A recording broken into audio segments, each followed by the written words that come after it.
Bueno, Gabon, konpontu dira eusakantza.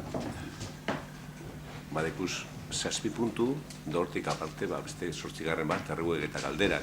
Dano deku gai ordena, hasiera mongotzako osoko bilkura oneri.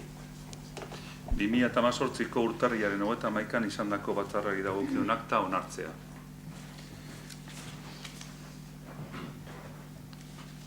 Lehen esan dodan moduen, bozeramaien bileran, hau igota dau portal batera, webtari batera, gernikagioilumo.bidoakta.es-era. Osa, hor ikusi dezakezue, interbentzioak eta danak.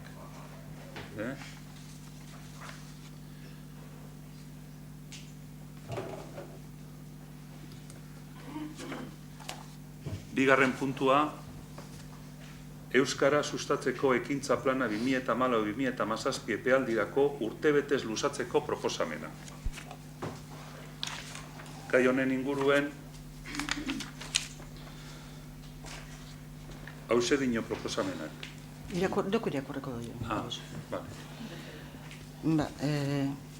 2014ko uztailean, osoko bilkuran, uztailaren 2an, osoko bilkuran hartu zer erabakia, 2014-2017 eperako Euskara sustapeneko ekintza plana onartzea. Aurten, 2020 arteko plan berria, 2018ko urriaren osoko bilkuran onartzea aurreikusi da. Bidezko partez hartze prozesua beteta.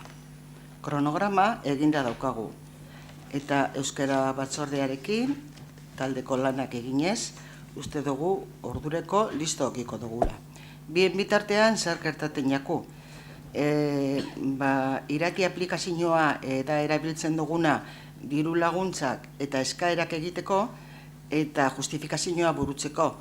Esteko gulez bigentzien plana, segauz 2018an ja, orduen konsultatu dugu administrazioagaz eta esan duzkue kasu honetan izeten dela, irtera honena izeten dela, luzatzie harinako plana urte betez.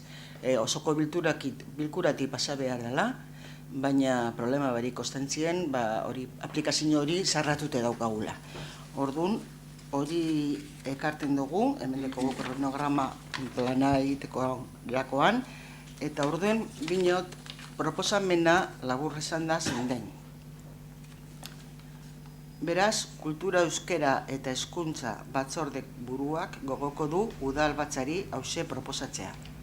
Udalbatzak 2014ko uztailaren 22ko osoko bilkuran onartu zuen euskara sustatzeko plana ekintza beste urtebetez luzatzea, 2018an indarrean egon dadin. Bigarrena, plan estrategiko horri lotuta eta aurreko puntuari erabakiari jarraiki 2018rako kudeaketa plana eratzea. Plan estrategikoa 2014an onartu zenean, hartutako konpromiso ekonomikoari eutziz, 2018rako Gernika-Lumoko udalak bere aurrekontu osoarekiko euskararen sustapenerako erabiliko duen portzentajea ez da 3,1%tik jaitsiko. Eta laugarrena, erabaki honen berri ematea Eusko Jaurlaritzako hizkuntza politikarako sailordeari eta Bizkaiko Foru Aldundiko euskara zuzendaritzari eta euskara sustatzeko ekintza plana garatzeari dagokionean eurak baitira koordinakunde nagusi. Kultura, euskara eta hezkuntza zinegotzia.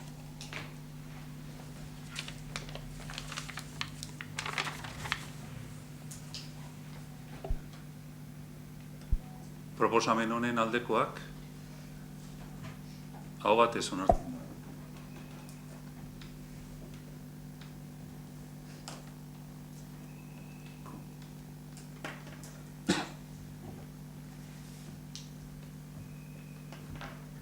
Hirugarren puntua, Busturialdeko Ur Partzuergoko estatutuen aldaketa onartzeko proposamena.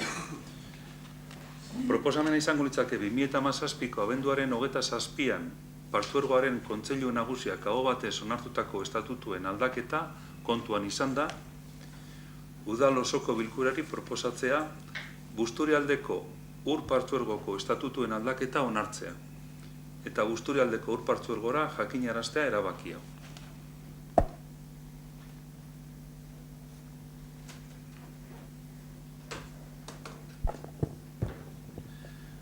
Hau da, Busturialdeko Ur Partzuergogaren estatutuak 40/2015 legeari egokitzeko proposamena.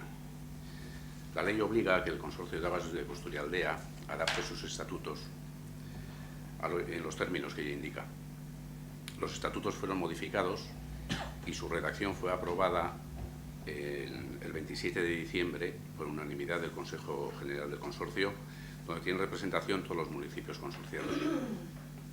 El 18 de enero ya se recibió por parte de Diputación un informe favorable y ahora solo queda el trámite de que cada municipio lo apruebe en pleno. Quedará definitivamente aprobado con la aprobación de la mayoría de los entes consorciados.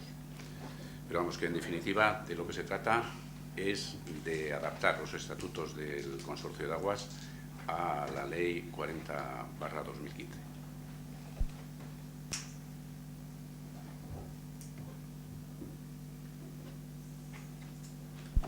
Proposamen honen aldekoak aho batez onartzen da.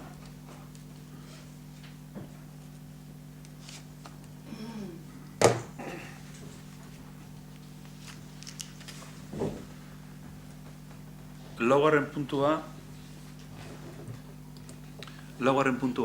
2017ko lanpostu zerrendan zenbait akats material zuzentzea eta langileen ordainsarietan desberdintasuna ezabatzeko osagarria zehaztea. Proposamena izango litzateke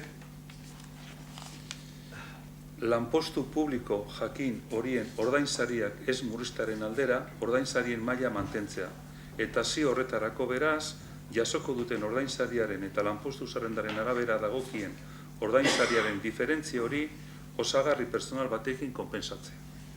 Gainera, balorazioaren datuak oker transkribitatu izanagatik ondoko akatsa sumatu da, lanpostu batzuen berariazko osagarria ez da behar bezala islatu aipatutako zerrenda horretan.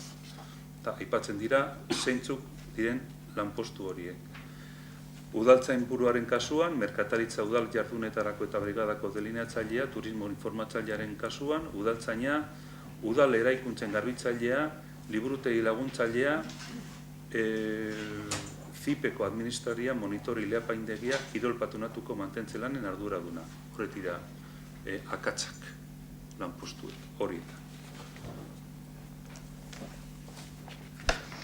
Bueno, Jone komentatu da ben moduen, abenduen 2020 ospatu gendun udalbatze osoan lanpostuen zerrenda edo onartu genduen azkenengo errepetea. Eta konturatu gara hor, Jonek esan da bezen lanpostu horretan akats material batzuk agertzen direla, orduen akats horrek zuzendu egin behar duguz. Eta horrez aparte, kontuten eukitze,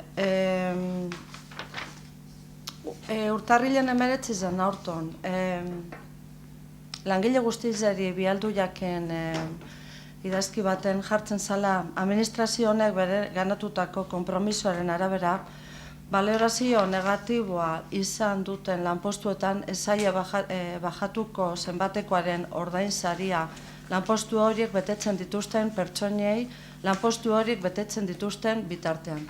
Orduan, hori ikusi duguz,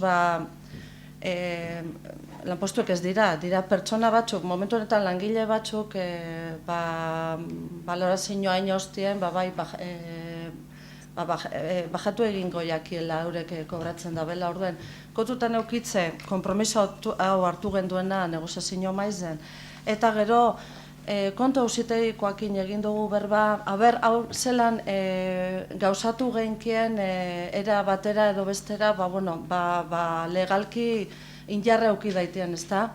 Orduan, ez hauskuen, jaka errepetie plenoan onartu zen, gai hau izango litzateke erazkin bet errepetean ostean jarriko genduela. Langile honek balorazioaren ostien galdu dabena kobratzerakoan, gitxeo kobratuko dabelez, hori, osagarri pertsonal bat hau jartzea, langile horrek eurek individualki ez daiten inoiz galdu, eta mantendu daiten behintzat orain arte kobratu dabena, bale? Eta, izango litzateke, hori. Errepetearen ostean, nexo edarazkin bat ipiniko genduala, indiara auki daiten ondik aurrera behintzat.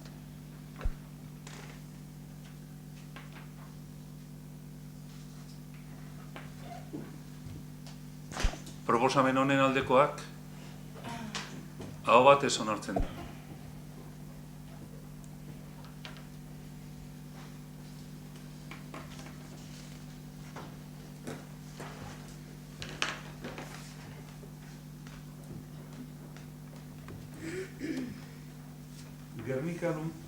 Gernika Lumoko bizitokirako lur eremu hiritarraren 0,71 NC gurutzapen unitatearen xehetasun azterlana behin betiko onartzea. Proposamena honen inguruen da behin betiko onartzea. Estudio de detalle hau Fernando Matxebarria Madariaga jaunak bidekurtze SL-ren izenean eta ordezkaritzan sustatua. Bigarrena, erabaki hori Bizkaiko aldizkari ofizialean argitaratzea eta zuzenean eragiten dien jabei eta gainerako interesatuei bidezkoak gertatzen dien errekursoak adierazirik jakinarazpena egitea zuzenean. Eta hirigintza zerbitzua eman izanaren ziozko likidazioa egitea dagokion udal ordenantzak zehaztuta duenaren arabera.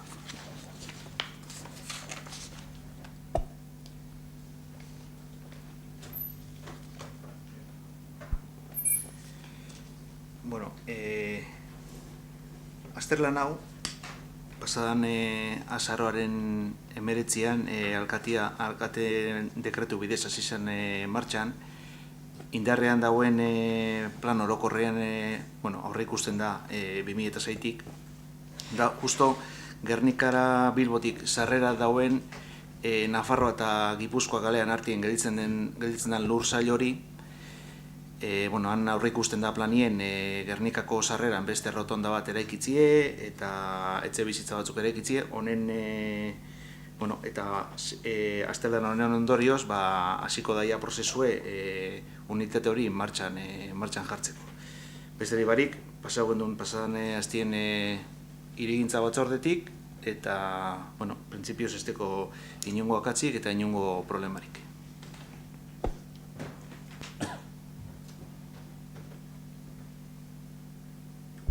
Proposamen honen aldekoak, kontrakoak, abstentzioak,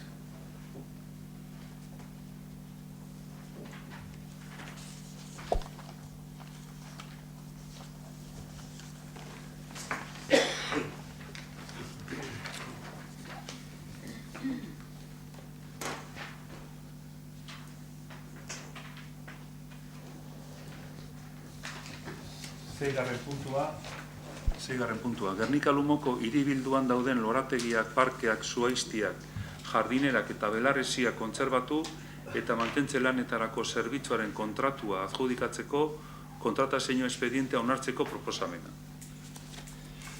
Gai honen inguruan proposatzen da Gernika Lumoko hiribilduan dauden lorategia, parkea, zuhaiztiak, jardinerak eta bar eta belarreziak kontserbatu eta mantentze lanetarako zerbitzuak 4 urtez kontratatzeko 1.008.000 euro gehi bez. Guztira 1.219.680 euroko gastua onartzea. Kontratazio espedientea ohiko tramitazioaren bidez egitea. Prozedura irekiaren bidez adjudikatzea kontratua zenbait irizpide kontuan izan da. Lehiaketa. Kontratu hau arautuko dituen baldintza teknikoen agiriak administrazioko baldintza bereziak eta karatula onartzea. Kontratua formalizatu bitartean burutu beharreko gainerako tramiteak bete beharko dira. Gaur ekartzen dugun plegoak egize da datorren urtean egongo dira indarrean, ze kontratu hau datorren urrengo urtien martxoaren batien hasiko da. Beraz, aurton garaiz hartu dugu pleguak eta kontratazio prozesua martxan jartzie ez egoteko egun bat bez kontratu barik. También es verdad que hemos tratado de hacerlo lo más rápido posible para ajustarnos a la ley de contratos que en este momento está en vigor, porque la nueva ley va a traer una serie de cambios que se refieren más a la tramitación electrónica, a la que no estamos excesivamente, no sé si vamos a estar suficientemente preparados, pero desde luego no habituados, y en el supuesto de que lo retrasáramos y llegáramos a aprobarlo con posterioridad a la entrada en vigor de esa ley, podría suponer que tuviéramos retrasos que nos supusieran no poder llegar a tener un contrato firmado para la fecha en la que finalizara el anterior. Hemos tratado de ser suficientemente prudentes con el plazo.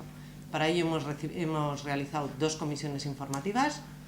De la oposición hemos recibido 2 tipos de propuestas. Una de ellas ha sido aceptada, que es retirar la referencia al artículo 155 relativa al umbral que se exige para las propuestas. Esa la hemos aceptado, y ha habido otra propuesta que no se ha aceptado porque técnicamente se ha considerado por parte de quien ha elaborado el pliego que no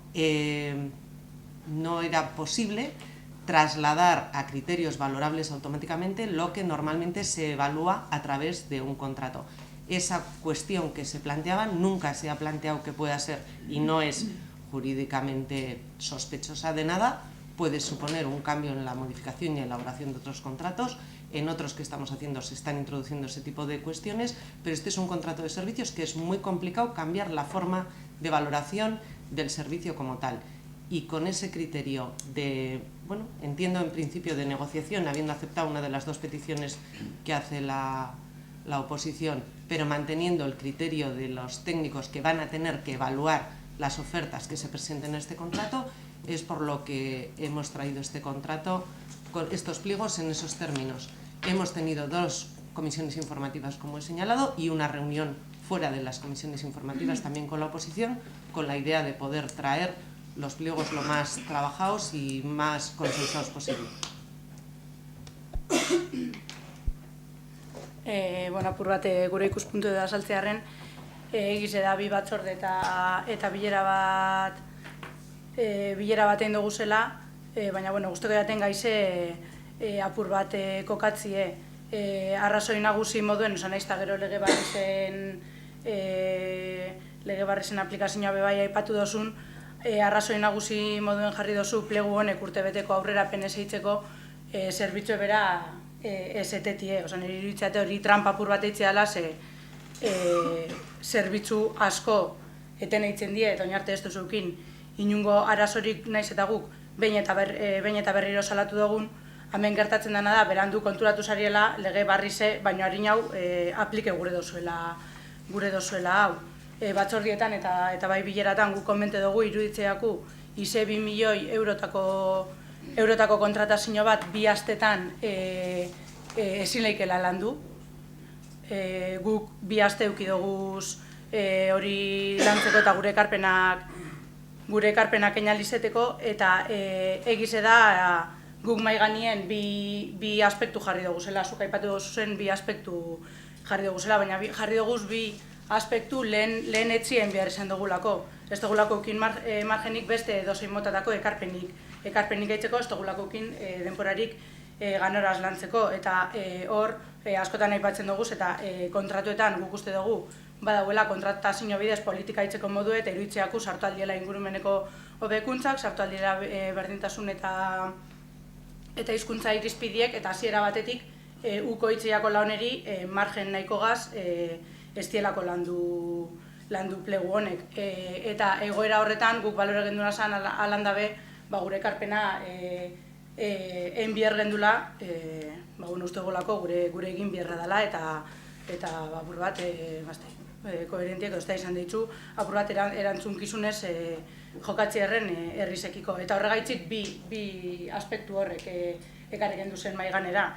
Beste margenik ez dagoelako, eta 2 aspektu horrek lehen etxigendu zen iruditzeakulako kontratazioa bera alik eta garbizen eta objektiboen eta justoen eitzeko minimoak ziela, planteetan dugu minimo moduen. ez benetan guk negozio segureko gendun sozer moduen.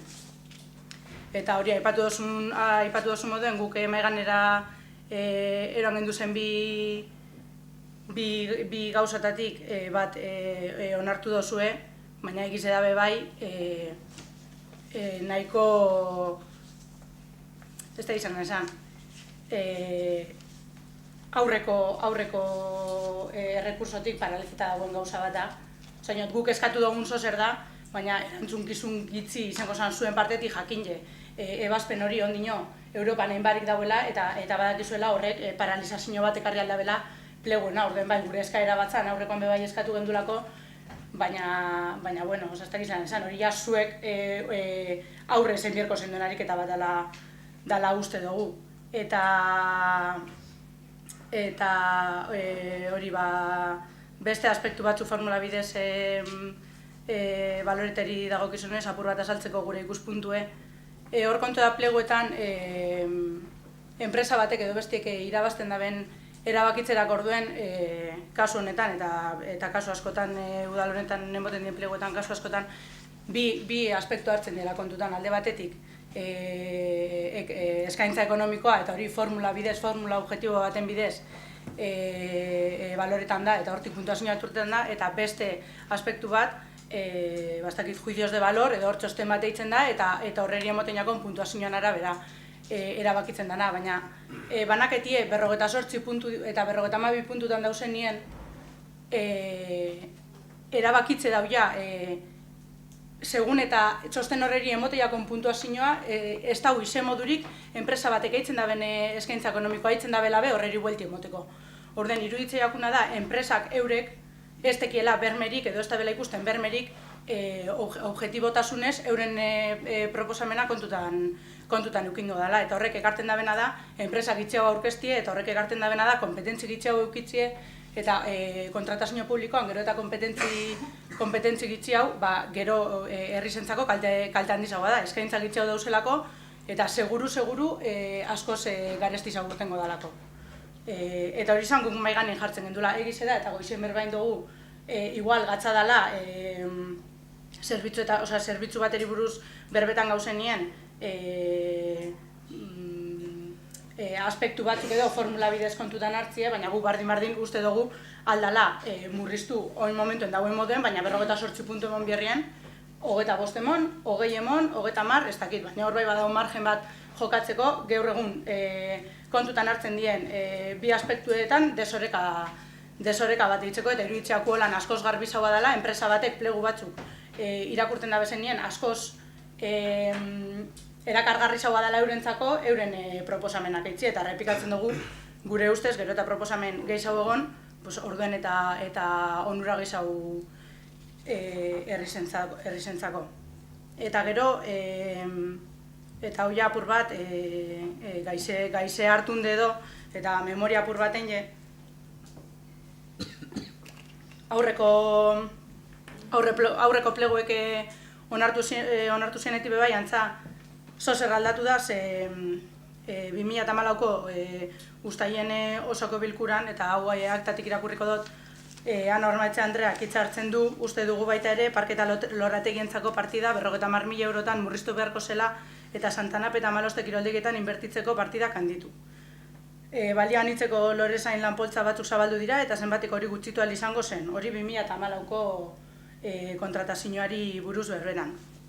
Eta jarraitzen duzuzuk Maria esaten, parketa lorategien kontratazioari buruz ikusten ari gara aurrekontuan partidari nagusiena dela eta aurreko urtarekin alderatuz 38.000 eurotan igo dela. Zelan liteke partida hori igotzea lanpostu bizortu direnean? Eta gero, ikusten duguna da, oindala 4 urteko pleguetan eskatzen zen duen nien kopurue bajatzeko, ez da zuen esku dauen nien ez dozuela bajatu, baizik eta 65.000 euro gehizautan igon da. Plegu honetan aurre ikusten die 65.000 euro gehizau aurrekoetan baino. 65.000 gehizau urtien, ez orokorrien. Orden iruditzeako bebai zuen partetik, ez dakit zer aldatu dan zuen jarreran edo ze ikusi dozuen, oin derrepente, lehen 50.000 euro kendu bierzien lekuen, 65.000 gehizau handitzeko, kontutan eukinde, 2014an lanpoltzak bai, baina nio kontrataziorik ez zeuela, eta gaur egun bi lorazain gehiago dauzela, eta beste langile bat jardun erdizen lorezain lanak eitzen. Eta iruditzeakuna da, apur bat gehiagizkoa dela presisoa bera bai. Eta guk argi dugu lorategizek txukun eukibidiela, kaliek zaindun behar diela, hori ez dugu inoiz zalantzan jarriko, baina asko die azken aldizon aurrekontu falti dela eta murrizten diren zerbitzuek, eta errepikatungo dut berdintasun zerbitzu hor dau, kiroldegizen ez da inbertzin horik eitzen dirurik ez dauelako, eta beste hainbat eta hainbat. Emoten dugu, olako kontratazioak eitzeko eta enpresari diru ordaintzeko bai badagoela dirue. Orduen, nagoitxe gure boskide kontrakoa izango da. Bueno, por aclarar, el contrato es de 1.219.000, no de 2 millones, pero bueno. Bueno, da igual, al final son... Sí, pero bien. Por la que te dan son igual todo tengo prueba el total, contrato más prórrogas, más el BES, más el... Las prórrogas no son obligatorias, eso para empezar, pero bueno, de todas formas, la cuestión es que, como bien has dicho, lo único que no se ha incluido es el cambio de los criterios para pasar criterios valorables por fórmula a lo que son un análisis de una memoria y de un programa de trabajos. Estamos hablando de unos trabajos de jardinería. Estamos hablando, habéis comentado que se pueden meter otro tipo de cláusulas. En mi opinión, pueden caber cláusulas ambientales. No sé muy bien qué cláusulas en materia de igualdad o en materia de euskera se pueden meter en un pliego de jardinería. No lo sé, a mí se me escapan, ¿eh? A mí, sinceramente, se me escapa. Y de todas formas, el mantener esa diferencia y el que una parte sea valorable por fórmula o no, es la que legalmente se obliga. Exactamente, es la que legalmente... Sí, es obligatorio mantener el 51% a favor de la fórmula económica. Sí, esa es... Claro, puede ser más. Ya, pero estamos cumpliendo estrictamente la legalidad. Estamos cumpliendo estrictamente la legalidad y creo que se trata que cuando estamos hablando de un servicio, tanto como el precio, que es lo que en este caso es lo único que se valora, porque no se considera que es fácil traspasar a la fórmula otro tipo de criterios, creo que es bastante importante el poder tener una valoración técnica de las propuestas que se hacen. El que eso suponga que más o menos empresas se vayan a presentar, no lo sé. Que yo sepa, en los últimos contratos de servicios ha habido hasta 4 empresas que se han presentado. Ya veremos en estos cuántos se presenta la gente. Pero no puede ser que presupongamos que porque ese es el sistema, que es el legalmente establecido, no se vayan a presentar más empresas. Y por acabar, has comparado el pliego de hace 4 años, que por cierto, nosotros estuvimos durante muchos años exigiendo que hubiera ese pliego, que no había. Queremos que esta vez ese servicio no deje de estar en ningún momento con un contrato. Y has comparado los precios, pero has comparado los metros que están incluidos en un contrato y en otro. Claro, porque es que ahí está la diferencia. Es que es mucha la diferencia, es que se han incluido, claro, zonas que antes no se recogían en el contrato anterior, Pues, por ejemplo, toda la zona de Santa Lucía y otras... A ver, si hubiera sabido, te traigo exactamente el listado y comparativamente uno y otro.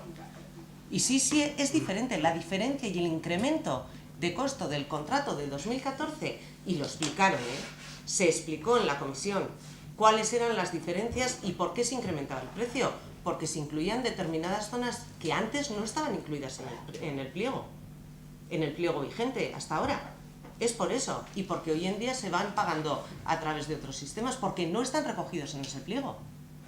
Esa es la diferencia. De todas formas, si no vais a votar a favor, pues no votáis a favor, pero desde luego estos pliegos se han hecho con tiempo suficiente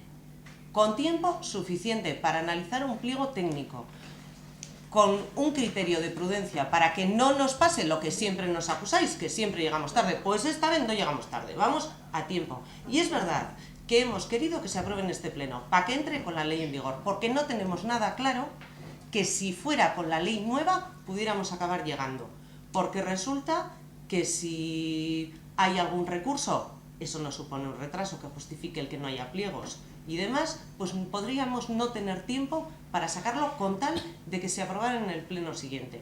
Ha sido una cuestión puramente de prudencia, se cumple estrictamente la legalidad y es un criterio técnico de un servicio de jardinería.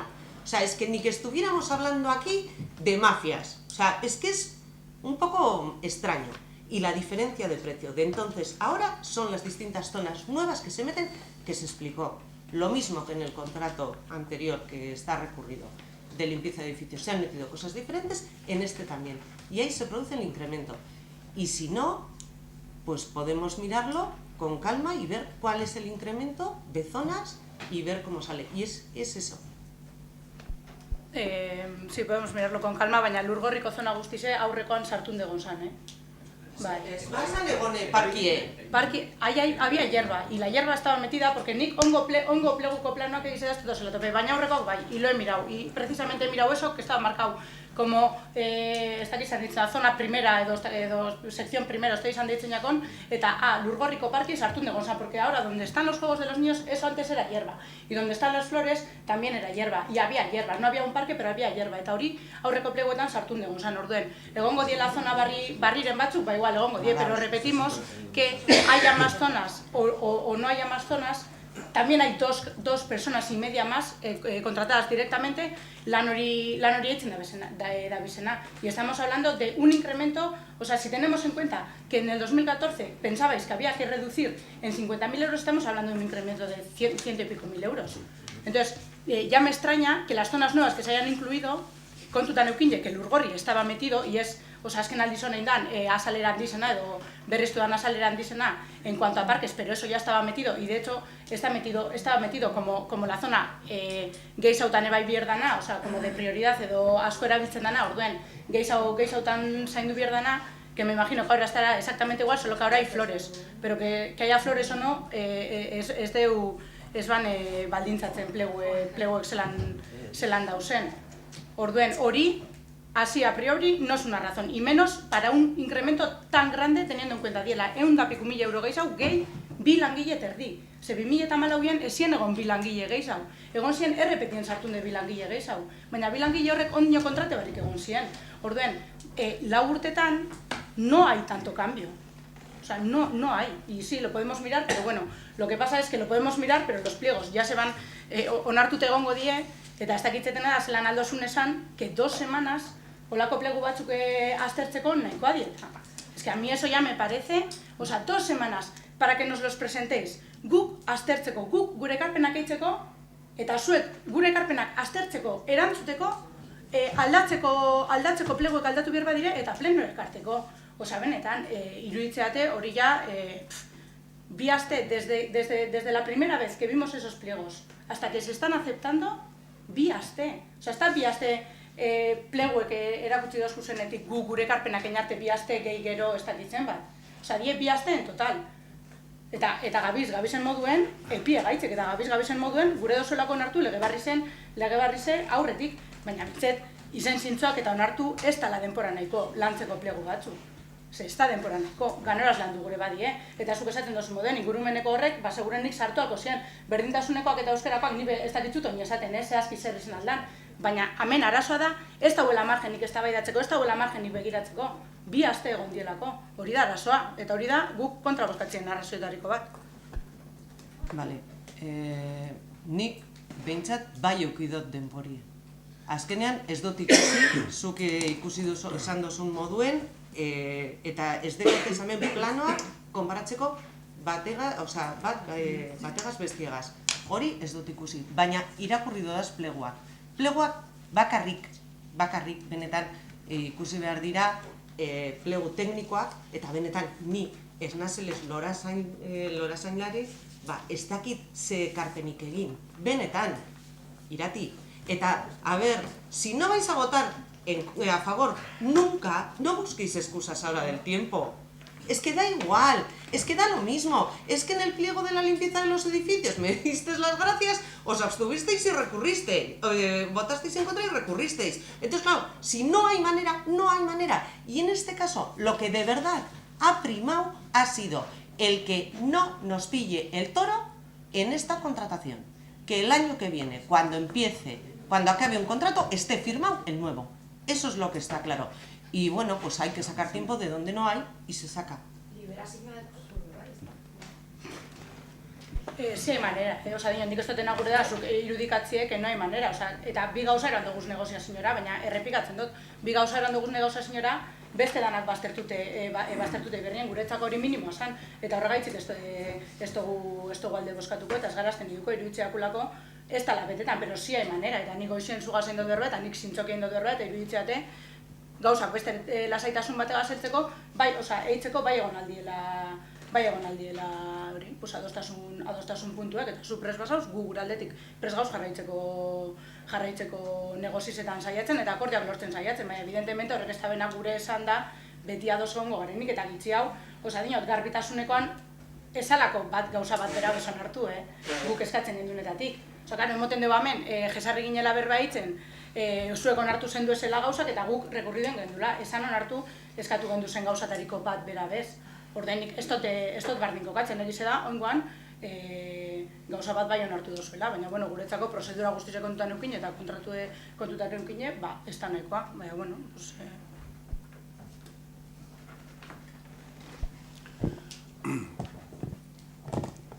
Bueno, nepe laburpen txikitzu eten bikot. Yo no entro a los temas de qué pasó en el año 2014, o no pasó, reclamé esto o no reclamó, ¿no? Yo voy a lo positivo y a lo importante,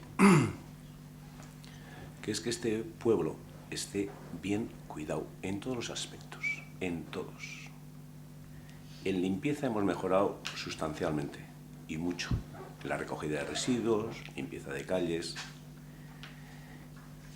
En el mantenimiento seguimos manteniendo un buen tono, mejorable, y iremos mejorando. Y el tema de jardinería ha pegado un salto cualitativo importante en Guernica estos últimos años, y queremos mantener todos los jardines y todo el pueblo, el conjunto, no solamente el centro, todo el conjunto en perfectas condiciones, con la hierba bien cortada, con las flores bien puestas, y ese es el esfuerzo que estamos haciendo. Que esas cosas son costosas, pues claro que son costosas, pero ¿quién pone precio a ese costo de jardinería o de cualquier otra cosa? Pues dependiendo de la superficie a cuidar, los metros cuadrados que tengas o kilómetros cuadrados que tengas, que son miles y miles en Guernica y en otros pueblos también, pues eso ponen los técnicos, lo valoran. Dicen, ¿cuánto personal hace falta?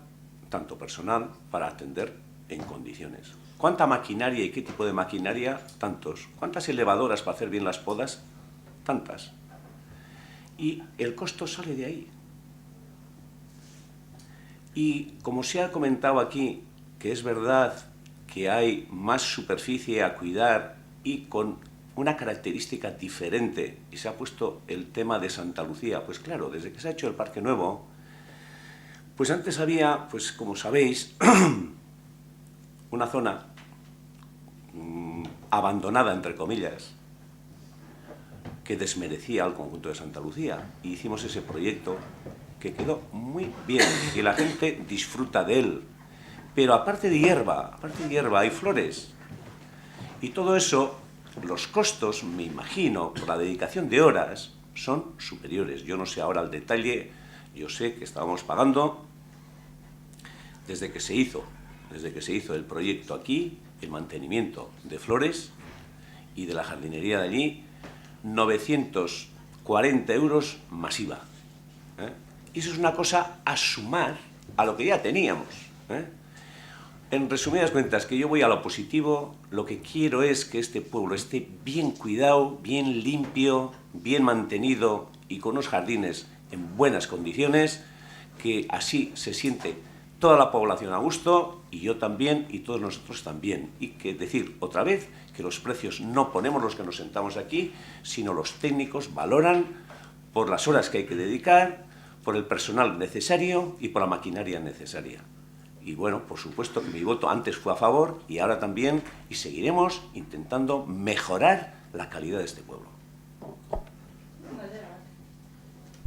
Komente dozu hori, oinan lorak dauzelez eta lorak jarren bideela, ez da izar, horrek beste lan mota bat eskatzen da bela, baina geurre gobernu batzordien onartu die hornidura pleuek eta horrok errez banau sartzen da hornidurie eta jartzie, ez da? Osa, presio unitarioan sartzen da, lorie bera erostie eta lorie jartzie.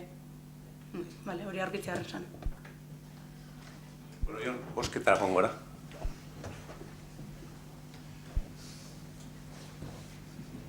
Proposamen honen aldekoak, kontrakoak,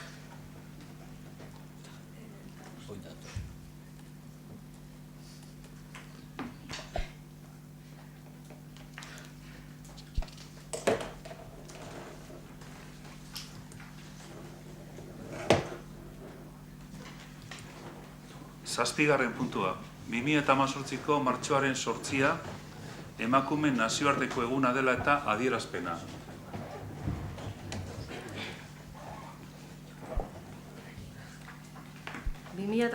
ko martxoaren 8ko adierazpena.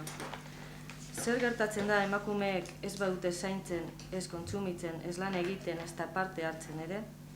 Hausnarketa horrezek eragin da, iaz mugimendu feministak emakumeen nazioarteko greba deialdi bat egitea erabaki zuen, non eta 30 herrialdetan baino gehiagotan, aurten 2018an, emakumeok planto nosotras paramos leloaren pean errepikatu da. Grebaren sedea da emakumeen lanak gure gizartean duen inpaktua ikusaraztea eta lan hori aintzat har dadila eskatzea. Gure gizartearen ongizatea zinezkoa litzateke bizitzari eusteko ezinbesteko jarduerak egingo ez balira. Hala nola, pertsonak zaindu, haurrak, adinekoak, mendekoak, edo etxeko lanak egin. Lan horietako gehienek ez dute ordainsaririk, eta batez ere emakumeek egiten dituzte. Emakumeen ekarpenik gabe gizartea geratu egingo litzateke. Emakumeen lanaren zatirik handiena ez da ikusten eta ez da kontabilizatzen. Horrek esan nahi du etxeetan ekoitzitako ondasunen eta aberastasunen balioa gutxietsi egiten dela. Nagusiki emakumeek egiten dituzten zeregin hauek orduak eta ekarpen ekonomikoa ukatu eta ikusezin bihurtzen direla.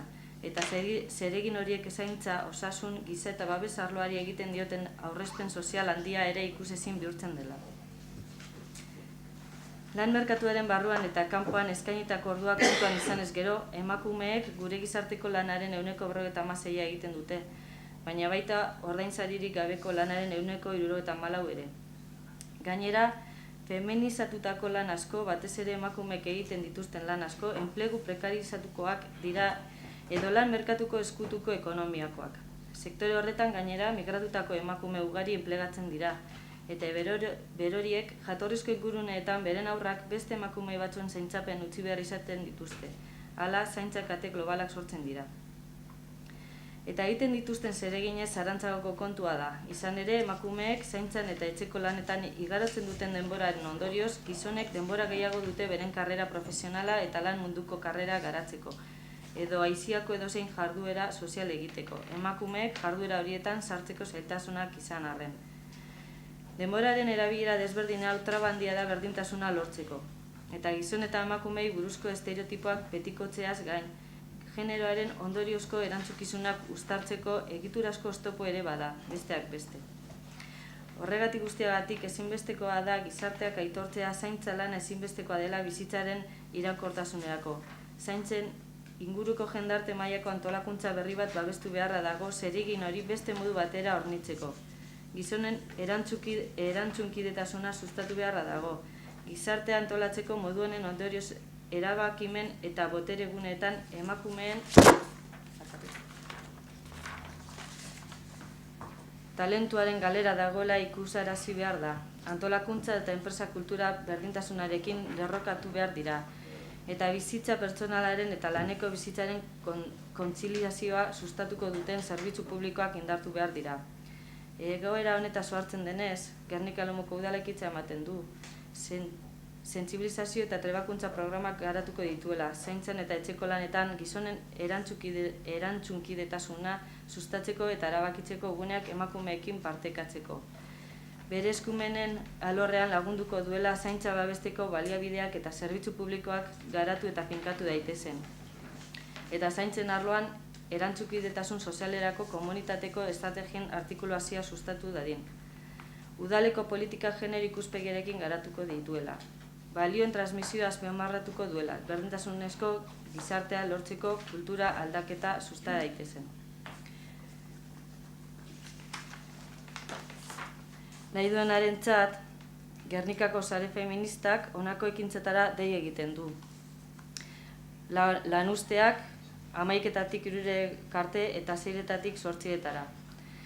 Herriko mobilizazioetan parte hartu, 12-etan kale jira. 2 bloke eratuko dira, institutotik eta Joan Kaltzada egoitzatik.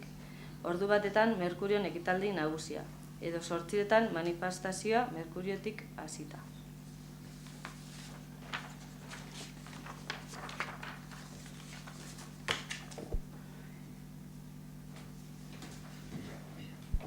Bai, guk horregaz eta batez be lotute, horrak abuen bota egin deialdiz egaz, adierazpenan akabuen be, eta portalatan jarri da noarratan, esaten da, bate itzen dela, herriko elkartiek antolatu niko ekintzagaz, edo ekintza horretan parte hartzera deitzen dela, ez? Orduan, nahi geunkena eta proposatu izen dugune da, baia posible zan, adierazpenien bertan, deialdi horrek sartzie. Orduan, eiate argi gelditzu, hor botasun nahi deuen antzako horrek adierazpenien sartzi dan asmoa edo ez dakit. Osa, argitziarren, lehenengo Argitziarren bego gazegon gara berbetan eta uste nik ulertu dut argi gelditu dela, baina udaletxeak ezin deu egin deialdia greba baterako bai, bakoitzak pentsatzen bada ben egin behar dabela, egin dizela. Bueno, guk uste dugu herriko eragileek itzen duen deialdize, lanuztietatik hasi, plantiedo zuzen mobilizazioak az jarraitzu, eta bestelako, amantalak balkoietan eskeitzina, besokoa egun horretan jartzie, eta badauz bestelako ekimen batzuk be deitzen dienak, eta ez dugu ondo ulertzen bereizketa hori. Udal batek grebara deitzu ezin duenik, guk ez dugu oso argi ikusten, zehundala 3 egun ikusi gendu, zelan Iruñako udalak udal batzan, onartu ban, grebarako deialdiz eitzie, eta greba hori eitzeko erraztasunen jartzie edo erraztie, ez? Orden, ez dugu oso ondo ulertzen segaitxik eitzen den bereizketa hori, eta bai iruditzeako importante adierazpena onartu alizeteko, benetan eitzen den deialdiz egaz osotasunien bate eitze hori importante dela iruditzen jakulako, ez? Batez benik portalien oharra ikusi otenien eta irakurri otenien, bat eitzen dela, ulertzen noelako, horregazten agaz bat eitzen dela. Oharrak bai, apurtxuet atentzinoa deitzu ostena izen da igezko ohar bardine dela, ez? Osa, iruditzeate, aurtengo martxoak sortzizek, badeko karakterizazio diferente bat, badeko indar diferente bat, Euskal Herriko eragile diferentiek enjeue benetako, ez dakit, garrantziz emon nahiakon deialdi bat egun oneri begire, eta udal honen ekarpena esan deigun, da igezko ohar bardine jartzie portalatan diferentzi bategaz. Baten zat, igual, detai bat izango dana, baina niretzat neko trasfondo potente dekona. Eta da, igezko harrien bukaran jartzen bala. Eta informazio gehiagorako deitu eta zerbitzuko telefona, ez? Aurton, da lehengo urtia ez dakizemat urtetan, zerbitzurik ez deko gune. 8 eta piku, daro aguz zerbitzurik barik. Ojala, lorezaintzako agazengo izan moduen, aurrikuspenagaz jokatzeko aukeri egon zan moduen, esan ETB herri zengo zerbitzu hori, baina bai, eten da, eta hon nino, epe laburrien ez da martxan miniko. Ez dekogu zerbitzurik, eta zerbitzurik ez egotiek ekarri deube, nik usteot, udalan partetik ez egotie igual, zerbitzu bermatzen ban elkartiekiko harreman hori, ez? Ze hori kontseiluen bitartez eitzezan, hor udalak euken barri herri zenengo ziengo ezberdinetaz, eta ez ginen ibiliko azkenengo momentuen, ia ze deitzu dan herri zen, oneri bai, oneri ez, eta holako improvisazioatan, ez? Eta ez daue kontseilurik, urri zen, kontseilu horretako parte handizenak alde itxi erabaki balako, ez? Orden iruditzeate, apurtxu bet, ba, bueno, atzera pausuek emoten gauzen momentu baten, egoera berezi baten edo deialdi berezi bate gaztopetan garen urte baten, ba, bueno, ba, beste gesto bat espero gendun gobernuen partetik, eta ez olako, ba, udal batik ezin dugu gerbara deitzu, eta olako aitzakizagaz etorterik, orduan guk ezin dugu onartu adierazpen hau. Adierazpena ditxuiako, gai ordenien be, horrepe atentzina ditxu osku, igual jonek argitzuko osku beto, baina gu pentsetan gendun adierazpena izateko danon eritziz edekon zeuzer, edo adostute dakagun zeuzer izaten dela, eta ez da lan izan, orduan asko jota adierazpen proposamen bada ekarri dozuena, eta bueno, azaldu duten arrazoi gaitxik, babestu ezin dugune. Batez be, irakurri dozu oso ondo, eitzen da egoeran azterketa bat, baina konpromisorik hartzen ez dan adierazpen bada. Eta uste dugu, nahikoa da laia, apurbet, aiziek eroaten deusen hitzekaz jarraitzie gauzen momentu honetan. Orden, beste barik, absten edo.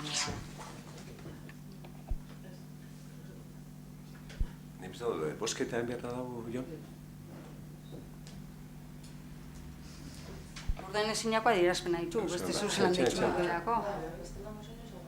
Batezkoa da, ez da, adierazpena udal bat oso hartzen dugu. Azaltzekotan, beste batzutan egon dira adierazpen desberdinak. Udal batzarena, oposizioarena, baten gogoratzenaz soeren ordezkaria aurkeztu ban beste bat,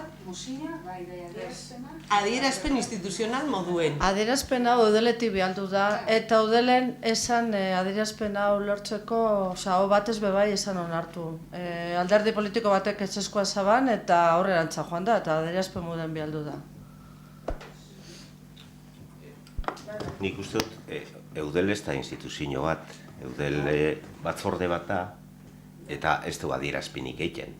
Egiten dugu, gomendio batzuk adierazpenak egiteko.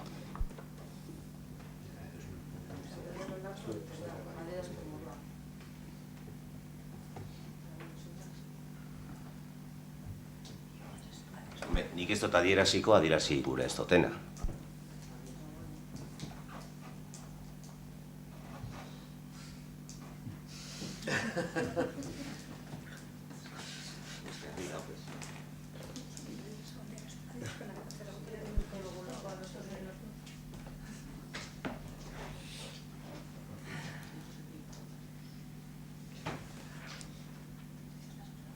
Hau zelan etxen da, Jon? Mozino moduen edo zelan? Nik betzot adostasunik ez badago, ez dagoela beste remediorik. Ba, etxik guk huelgara eskoaz deitzen, ze bakotxa da libre eitzeko edo ez eitzeko, deure balde huelgara deitzen dube. Hori da, diferentzia edo zer da? Ne ez dut ulertzen, ondo? Bai, Huelgara joatea gure da benak. Horre etxe bat.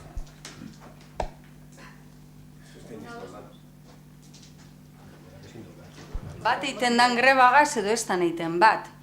Osea, hemen askatasune grebi eitzeko danok dekogu. karo, ez eitzeko dekogun moduen. Horretan ez gara ezberdintzen zuek eta gu.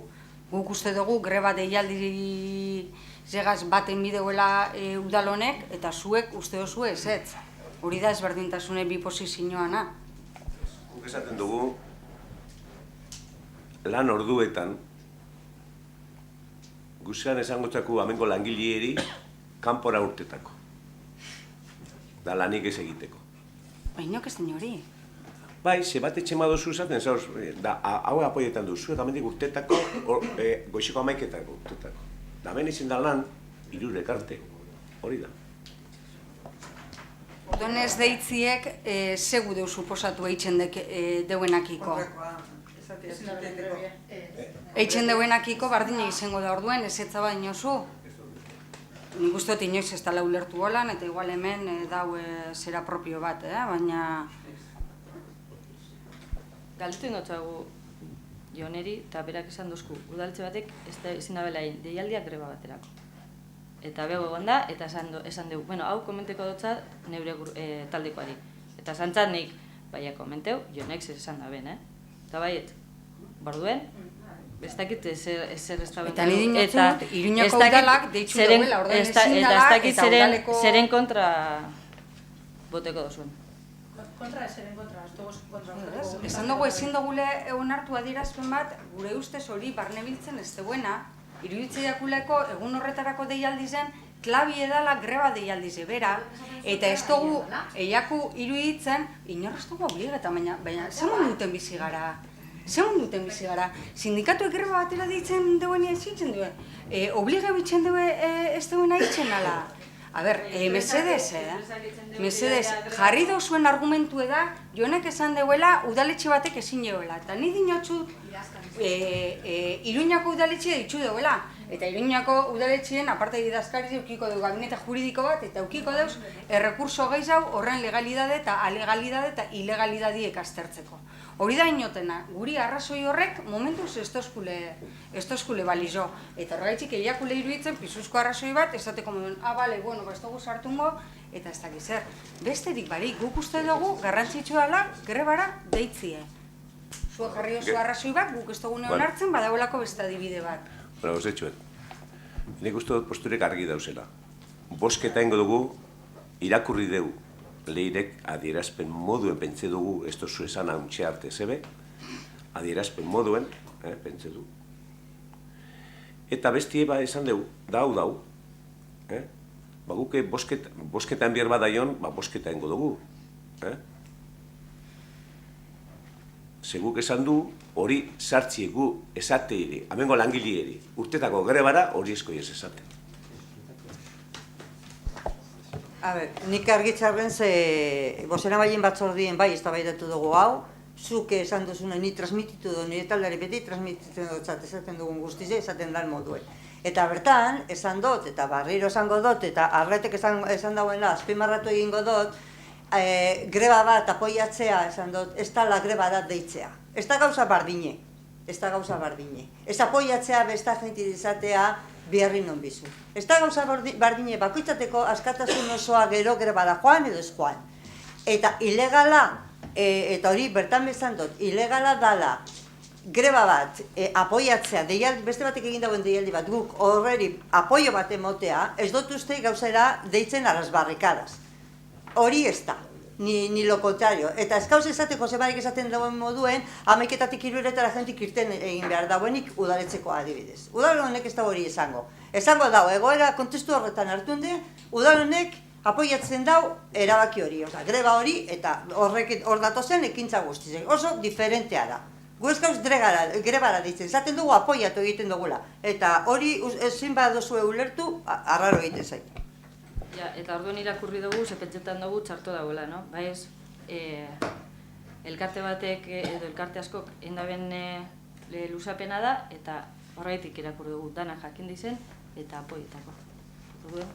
Hori da. Bueno, Jon, mozio modelengo dugu, bosketango dugu.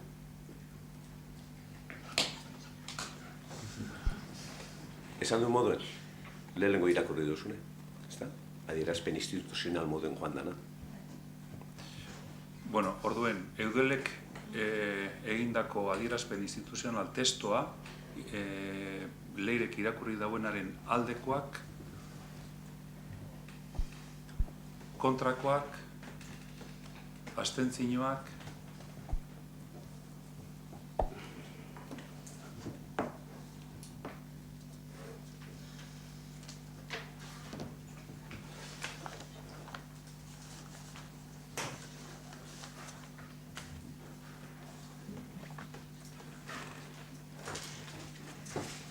erreguak eta galderak.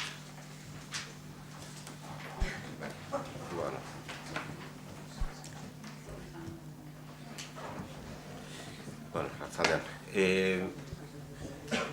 Oingozko bilkuran ja bigarren ordua betetzen gabiz, eta pasadan osoko bilkura 2 minutu eta 18 segundo iraune bazan. Diferentziz zein da, gaur gu berbetan gabizela eta pasadan osoko bilkuran isilik egon ginela. Ze gobernuak eta garzan proposamenen gaitik izango balitz, pues danak izango lirateik ez 2 minutu, 3 minutu, eta gaur 8 minutu eta piko. Azkenengo puntu eztabaidan sartu arte.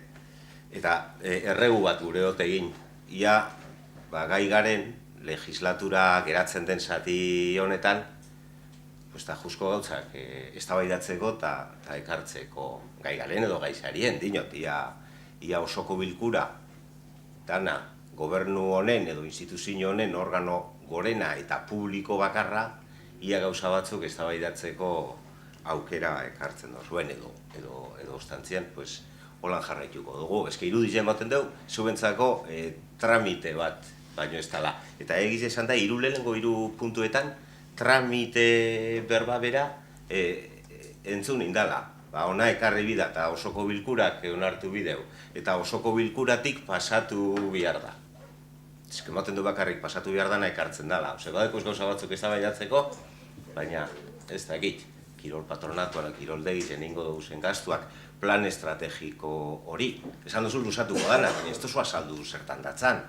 Guk badakigu, batzorretan gauzelako, baina nik uste dut hau publikoa dan eta telebizinotik emoten den gauza bakarra dela. Pasadan osoko bilkuran egon ginen 2 minutuz berbain barik, pasatu zen osoko bilkura osoa, eta gero 9 minutuko prentzaurreko bat emoan alkatiek, dinot eske besterik esan izen, ja eztabaidarako, bai, onartzen duzu erregue? Eskerrik asko. Bueno, nik gogoratzen naz, igez, da, eurek urtien.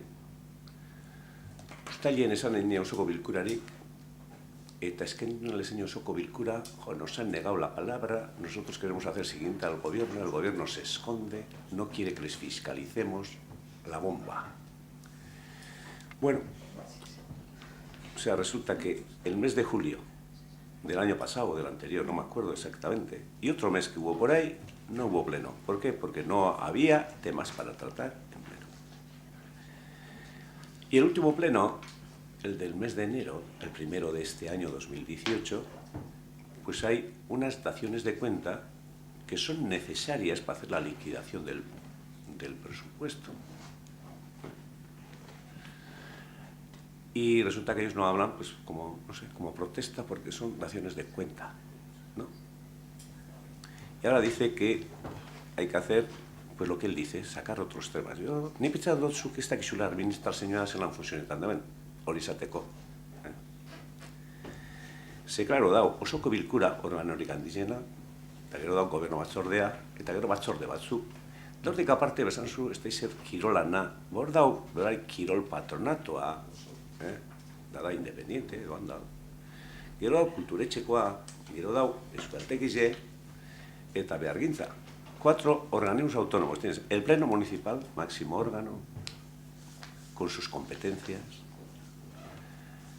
La Comisión de Gobierno, que es representante del Gobierno Municipal, con sus competencias correspondientes, y los organismos autónomos con sus competencias correspondientes.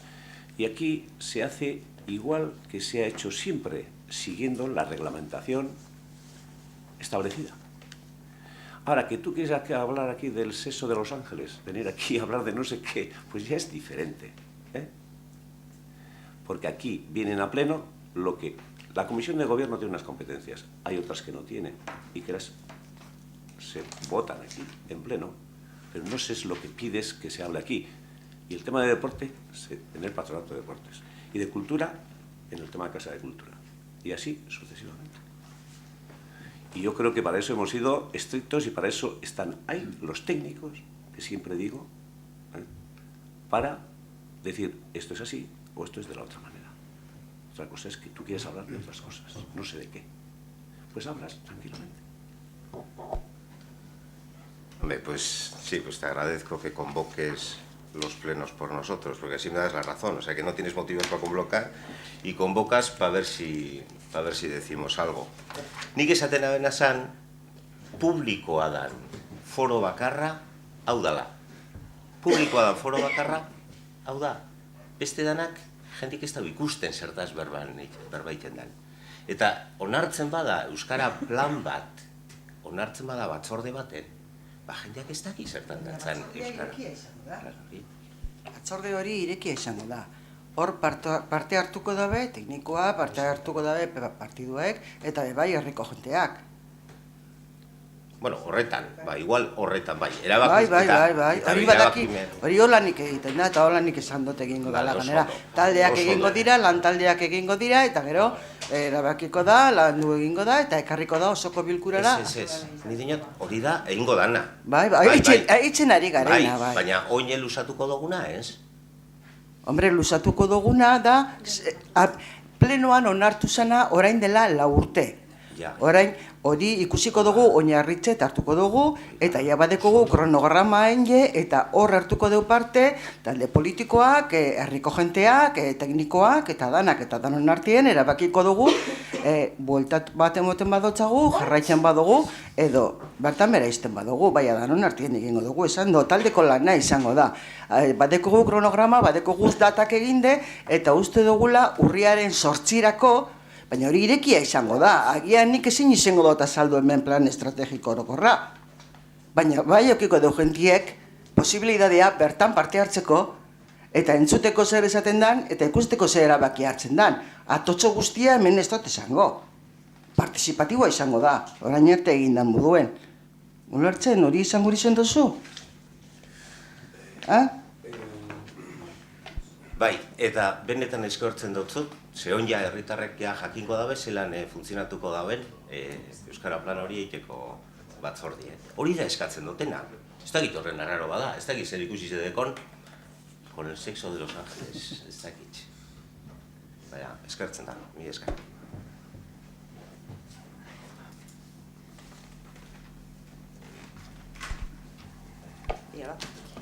Nik galderatxo bat Alberto hori, bai, erraza da Alberto.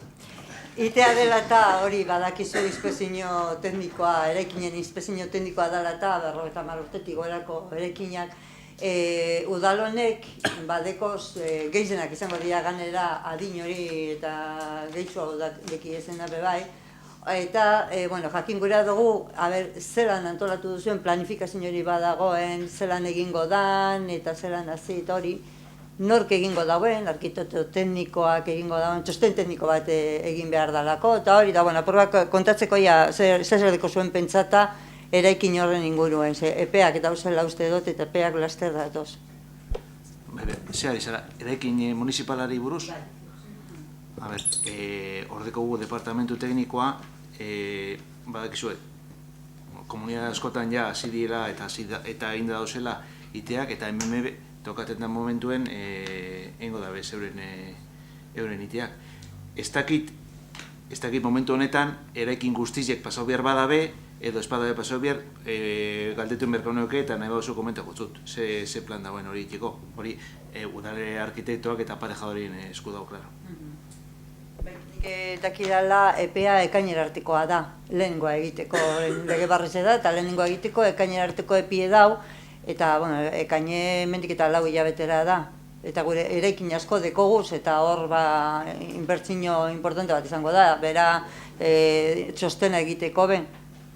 Bai, gu gobernutik gauz horren ganien gaur begin da, gobernu batzordetik pasau dugu enpresa bat eraikin batez be eskolak eta polikiroldegizen atzetik edo eraikin zaindu eta txosten teknikoak egiteko, eta gelditzen dien beste guztizekaz be engo dugu hemendik gainera. Ezin zut esan, datu gehiago ezin zut esan mon, horrek diez dokumentu oso teknikoa die eta nire eskuetatik ez die pasatzen da nik ez dut menperatzen. Bai, ez dinotut esateko zelan egingo dan, sino que noiz egingo dan, ze epien arazue dago hor, ezta? Eta ulertzen dut esan duzunagatik gobernu batzordetik pasatu bada enpresaren bat kontratatzea, hori izango da bidea, gure bulego teknikoak egingo daulanen bat, txosten piloa izango dira eta dirutza izango da. Ez dut esan enpresa hori iteak pasatzeko kontratatu dugunik, esan dut eraikinen informeak egiteko. Zehaztasun gehiago nahi dozuz, galdetuko dut, ingo dugu txostentxu eta pasako jatzu, ez da barra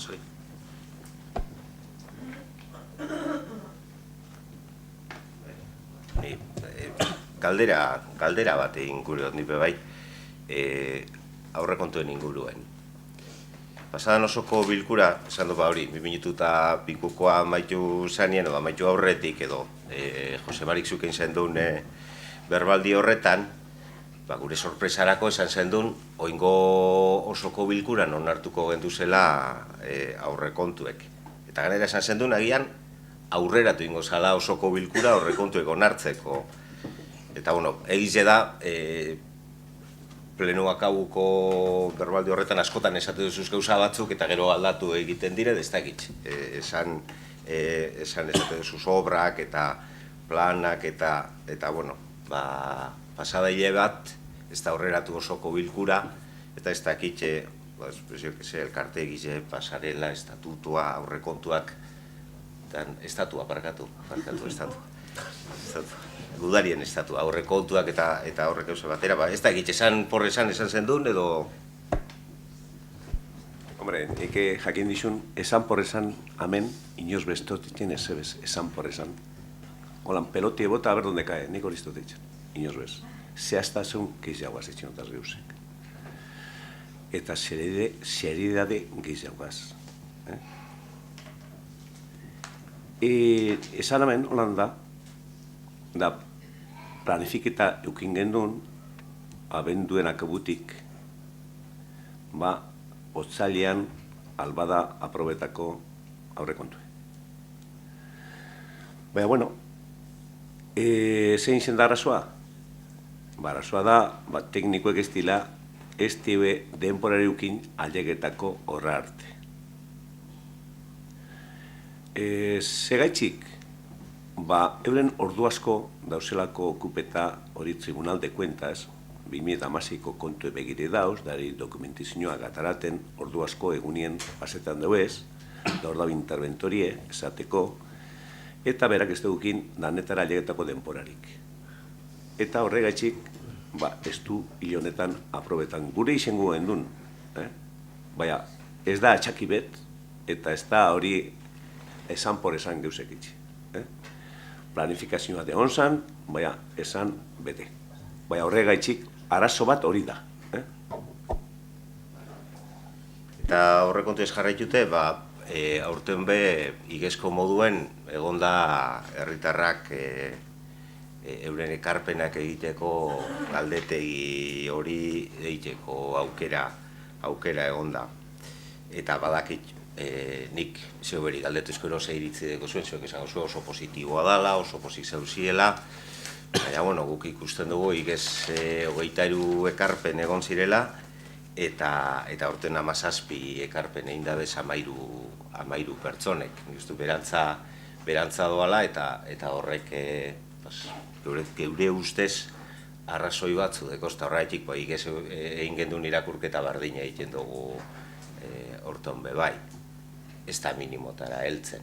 Egin duzue galdetegi hori edo galdeketa emateko edo egiteko ekarpena egiteko galdeketa hori, baina barriro be, informazio gitxi eman da, inok ez daki 1.000 euroko edo 1.000.000 euroko geuzak proposatu alda bezan, ez daki obrak edo zerbitzuak eskatzeko dan.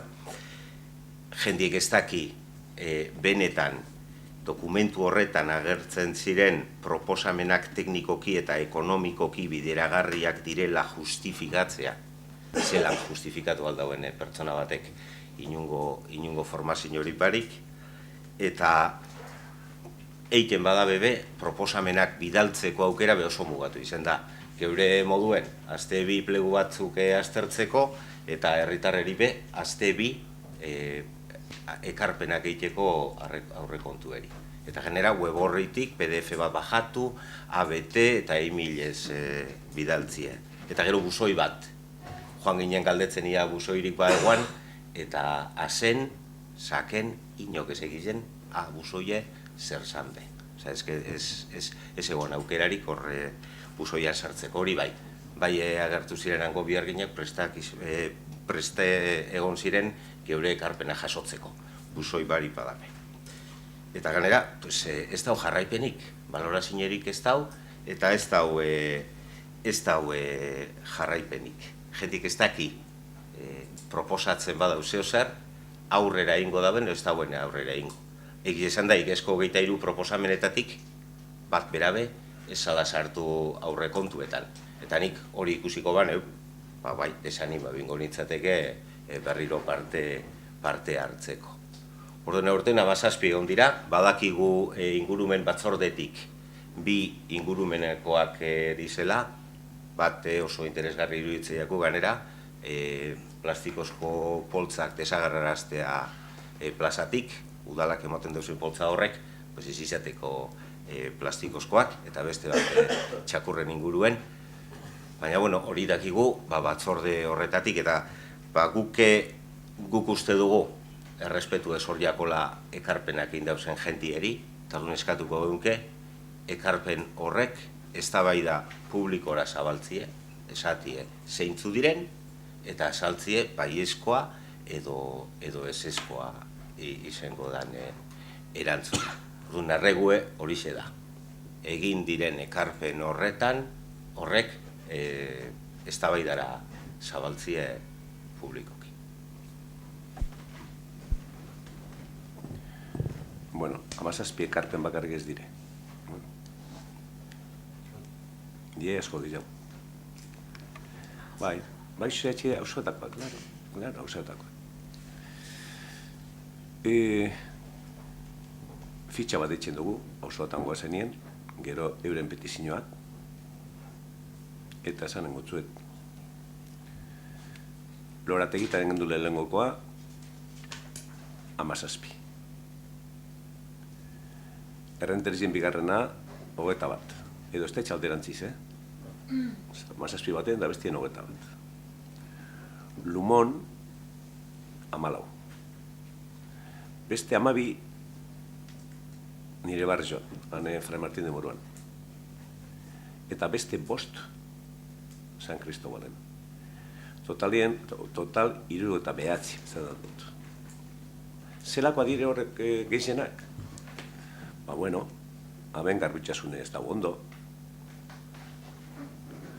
Hemen argi falta dau. Hemen banku gila falta da. Gehienak holakoa dire. Gehienak. Da bakizu egiten duen, gehienak bete egiten dugu gehienak. Baina ezkauz hori aurrekontu eri begire bakarrik horregaz. Gauz, guke aldun neurrizien, brigadiegaz, eta garbitxasuneko enpresagaz, eta lorazaintza enpresagaz, eta horrekaz betetan goiez. O sea que die los 17 más 69 de reuniones de barrio. Y yo siempre he dicho que las reuniones de barrio son muy, muy positivas, sin intermediarios, tranquilamente, como tiene que ser verdaderamente un proceso participativo, y eso he dicho aquí más de una vez, escuchando a la gente y con sus peticiones escritas, primero de palabra y escritas, se hace la ficha, se habla con la oficina técnica, después de apuntar las cosas y decir, a ver, ¿cómo podemos cumplir con esto? Y la verdad, yo me siento contento porque damos respuesta positiva, no a todo, pero a parte importante. O sea que son los 17 esos más 69. Vale, pues entonces ya tenemos 17, 69, 86. 86, bueno, pero ¿qué digo? Que discutamos en público, que no las veas solo tú. Que las... No es que vea yo, es que el decir que viene un vecino... Mira, te voy a decir un ejemplo. Estequebaso, 12, 14, La Callesa. Hay mucho paso de padres, abuelos, que van a por los niños a Allende, y resulta que había un hundimiento en la acera, ¿no? Nos vinieron a pedir, una mujer que va todos los días con sus niñitos, nos dijo, oye, joder, allí se puede caer. Y estaba apuntado y se hizo. Ahí mismo decían que tenían problemas con las farolas, que iluminaban poco, ¿eh? Y entonces se cambió el tipo de farola. Esos detalles, yo creo que eso no hay que discutir. Eso lo que hay que hacer es hacer, cuando se puede. Y luego decir, oye, ¿qué has hecho? Pues mira, hemos puesto 3 farolas aquí, este hundimiento que estaba aquí lo hemos reparado, y un banco que hay, que donde pega el sol, en Rentería, me acuerdo, pedían 2 bancos, pues también se les han colocado. Si de eso no hay que hacer una cosa grande, sino hacer, es lo importante. Bueno, guk gure eskakizuna jarraitzen dugu egiten, erregue bardin mantentzen dugu.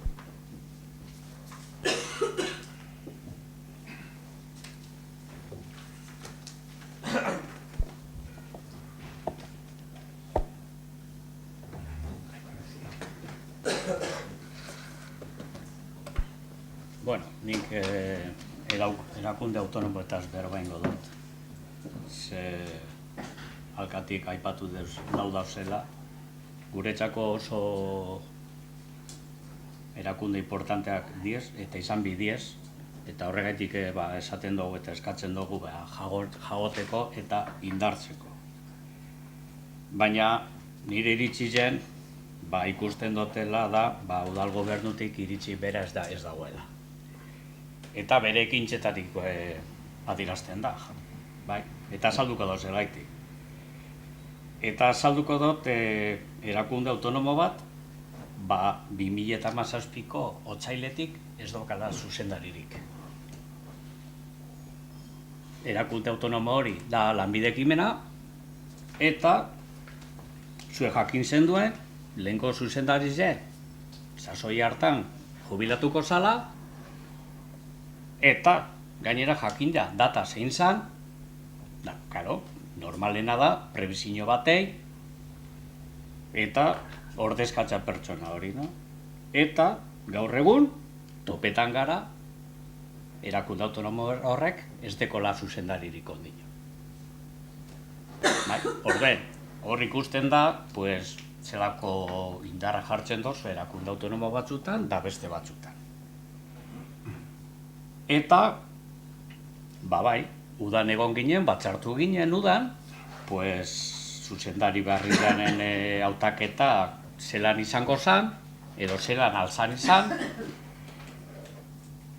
oinarrizek, prozedura eta bar, zeu zer adostu gendun, oindala, 4-6 hilabete negoziazio maira joan zan, eta ez dakigu gehiago. Ez dakigu gehiago.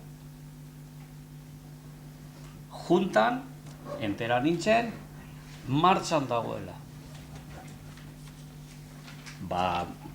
Ikusitxe, 2017 zen ikusi dan karrerak guretzako erakunde autonomo batek zuzendaritzarik ez izatea oso larri zera, ez dakigu prozesu hau noiz amaituko da. Orduan hor ikusten da, ze garrantzi botentze zuen erakunde autonomo horreri. Baina, karo, hau bakarrik ez da, ze RPT-en agertzen den lanpostu bat, 2015ko uztailetik ez da bete. Segurazki 2018 zen bez ez da beteko, eta 2019ko uztaila helduko da, eta dagokizon pertsona bere lanpostura bueltako da. Orduan, erakunde autonomo horrek gaur egun ez deko, ez zuzendaririk, ez da langile bat. Orduan, barriro esaten dut. Eta, hor juntetan jasotzen dodan erantzuna da, zeu zerrengo gu. Guk hezkuntzan lan egiten dugu, dakigu, irakasle bat edo zein langile gaixotzen denean, ordezkatzen da. Egun batean edo 5. egunera. Udal honek langile bat ez deu ordezkatu 2017tik uztailetik. Orduan, ez dakiz iritsi deko zuen honi buruz. Edo paso egiten dozue, edo erakunde hori zuentzako ez da baleo garrize, ez dakit. Baina, pertsonaz aparte guk uste dugu eraikine bez jagonin bidezela. Eta ikusten dugu, lanbide ekimenako bulegoan sartzen zarenien, dago pasio luze bat, eta pasio luze horren erdizen, dagoz 3 balde. Eta edozein pertsona lehenengo gauza ikusten dagoena da 3 balde. Zitokine dagoz eraikuntza horretan. Eta ikarliek, euren ikastaroak emoten da bezenien, kontrolatu behar dabe zitokine. Eta are gehiago, teknikari batzuk euren bulegoetan dekiz maldiek. Orduen, ez dira bakarrik pertsonak ez dozuela betetan, ordezkatzen. Bebai, eraikina mantendu behar da, jagonimi da, eta albada, hobetu. Orduen, azkeneko juntan, komentezan, arazo estruktural bat dala. Pero, karo, zoritxarrez, zorionez, eraikuntza horretan, udalak etxe bizitza soziala dekoz. Orduen, arazo estruktural hori, agian larritu daiteke. Eta orduen, arazoa gero eta handiz jago egingo da. Eta orduen, galdera da oso simplea. Aparte de guretzat dagoen egoera orokorrean kezkagarriz da, indartu beharrean murrizketa dagoz, zen neurri hartuko dauzu ez egoera oneri buelta emateko. Edo jarraituko da bardin. Zuzendari barik, lanpostu bat ordezkatu barik, eta eraikinagaz zeu zer egin beharko da. Bueno, arratsaldean, lehenengo da behin, badakizu 2017 zuzendari barik geratu ginela, eta ingendun egoera horren hausnarketa bat. Orduan egin dugune da, beste era batera lan egin. Badakigu zipen, dekogule FP basikoan lehen egon zan zuzendarize, oin beste zuzendari bedau, eta zuzendarize zipekoa martxoan ingendun prozesu parte hartzaile zu etorri zinen, esan dozu moduen. Juntakoa. Eta horrek harri zendu zen idea asko, kontuten hartu ziren, eta prozesu bedoa. Hortik juntzan, negozio maire, eta prozesue horrela doa. Ointxe martxoan, atarako duguz pliegoak, eta zuzendarize ukiko gu laster. Hori alde batetik. Gero, langile bat egize da, libereta dauela, eta dauela batxar orokorrien lanien, baina egon ginena berbetan, zuk jartzen duzu adibidie hezkuntzana, ez? Irakasle bat ez datorrenien, beste bat jarri behar dela. Eta nik erantzuten dotxutena, edo pastan dena hor, da, ekonomi asuntoetan, gauzak aldatu egin dizela. Orduan, kurtsoak aldatu egin diez, da bendeko gune da, enplegu teknikari berri bet, ze aldatu dizelez, guk emoten dugu zen zerbitzuek, otxoertan gauz, eskualdeko plana arduradunetara, eta orduan, dekogu pertsona barri bet, lehen esan egon, postu barri baten. Orduan, ez da egize, jente gitxi hau dekogule, zipen. Kopuruen. Eta gero, eraikine, esan gendun, itxaronen bigu, udera arte, egon diez, itxuginek, ez diez oingoak, diez, 20 urtetan, egon diez itxuginek, saiatu ziren konpontzen, kenduzan leku batetik, eta oin beste leku baten agertzen da, ordun, itxaronen bigu, udera arte, eta uden teknikoak esango eskue ze konponbide dauen, eta soluzioa topeko da. Eta hor gabiz lanien. Baina laburpen txiki bat. Baina nik ez dut esaten kopurue, nik esaten dut lanpostue. Eta lanpostu hori agertzen bada errepeten, ordezkatu beharko da. Ez sortu beste bat. Sortzen bada beste bat, posik. Baina dagoena bete egin beharko da. Bete. Eta nik ikusten dutenak, batzar guztizetan da, paso egiten dozuela. Lanpostu hori ez dozu gure bete. Eta nik ez daki bada, dirurik ez dagoelako, edo paso egiten dozuelako erakunde horretaz. Zenik beti egiten du galdera berbera eta beti da erantzun berbera. Zeu zer egingo dugu. Eta niri hori, tristezizeno, lotza emoten doz.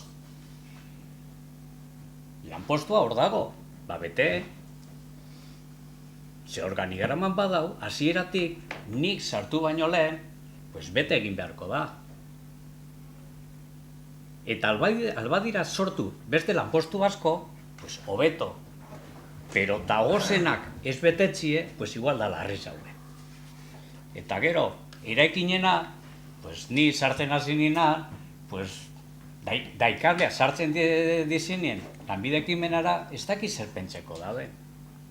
Eta egoti holan, labizen moduen, da maitzen dut honegaz, egoti hor ikasten, gauzak entzuten, arbela ikusten, idemaz, da, tangala bat, da mugidu lekuz, erakargarri ez da.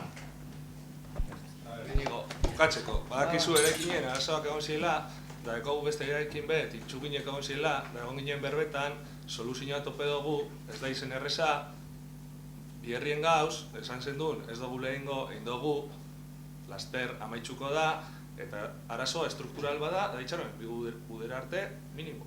Eta saiatuko gara konpontzen.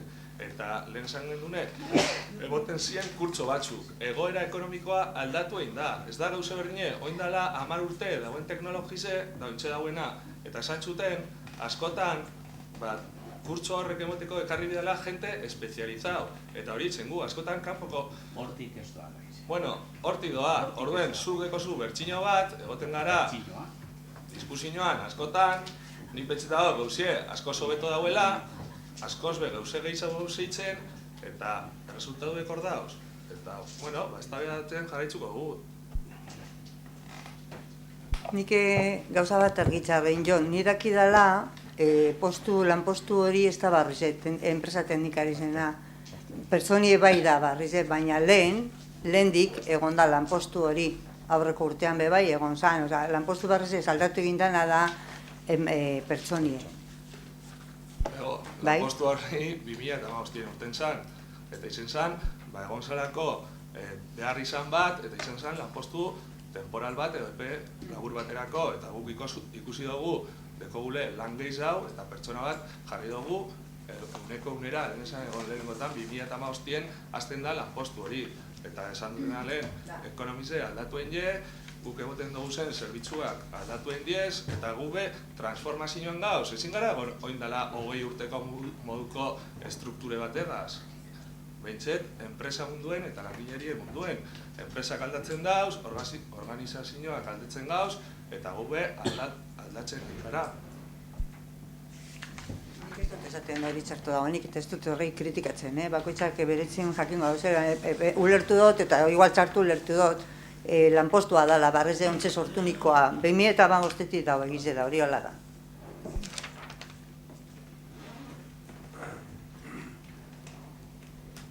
Nokizia bada bezer? Bai. Urtarrien 12an, registroan sarriri emondotzagun eskara bateri, Eta eskara hori izan segurtasun eta osasun batzordien parte hartu nahi gendule, ez? Batzorde horretan berez bi politikari ordezkatuek egoteko aukerie dau, eta momentu honetan gobernuek pertsona bakarra deko izendatute.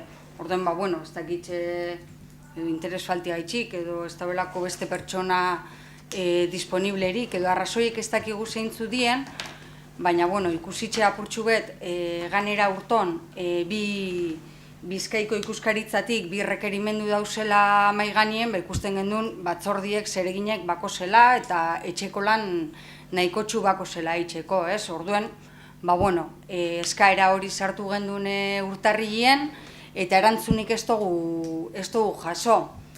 Orduen zan apurtxue jakitxearen jaso dozuen eskaerie bera, balore dozuen eta zer da horren ingeruen.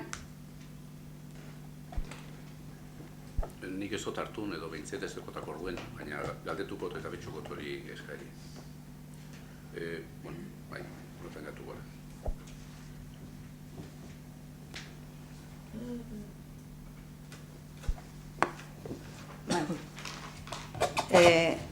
Egitera noan galdera hau errekurrentea da. Hainbatetan egin dugu pleno honetan, baina soluzioik izako lezen baten ez eta guk uste dugu soluzio irtenbide erraza dekola hemen gauz berriro protesta eta proposamen berdinegaz.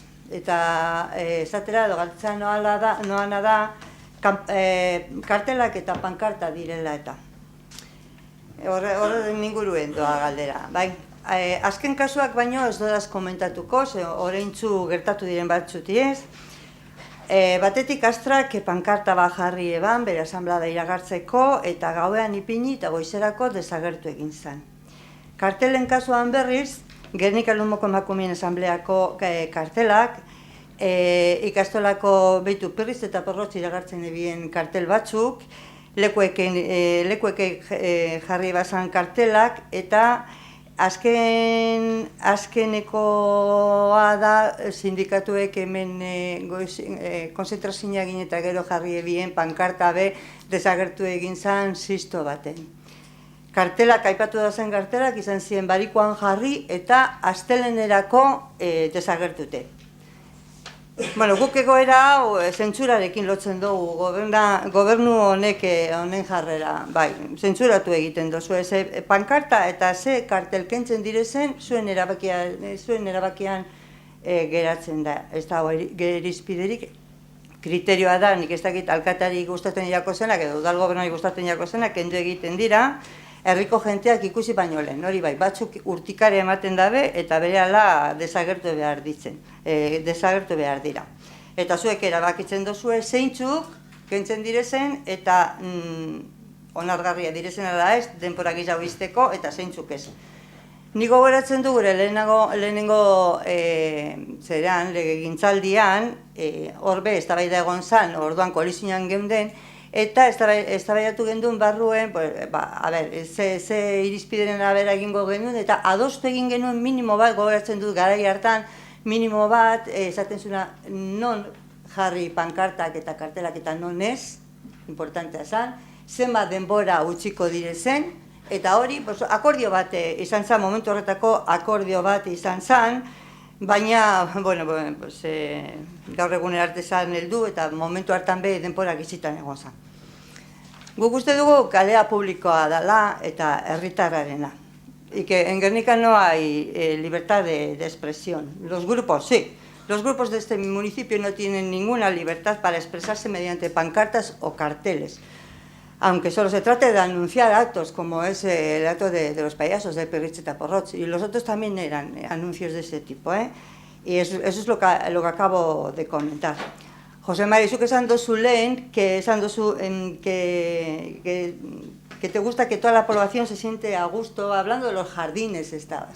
Nuestros ciudadanos, creo que, porque de eso se trata, y la calle es de nuestros ciudadanos, también tienen derecho a expresar sus ideas y sus convocatorias y lo que quieran poner, siempre con respeto, y para eso, oso erreza irtenbide, hasieran horregaz hasi naiz ganera, oso irtenbide erraz bat dago horretarako. Eta da, arautegi edo, ez dakit arautegi izenak kalambre ematen dagoen, igual beste izan bat ipini behar dutzago, bardin da. Baina egin digun ariketa bat, non, esango dugun, lehen esan dodana, non jarri kartelak, zenbat denporatan egon leikezen, eta horrela, mundu guztizetaki, herritarrape bai, mundu guztizet jakingo dau, non ipinalda bezen, eta zer gertatuko da beran kartelarekin. Baina orain, zoritzarrez, gutxi batzuen zeran dauz, iritsi zen hemenpe.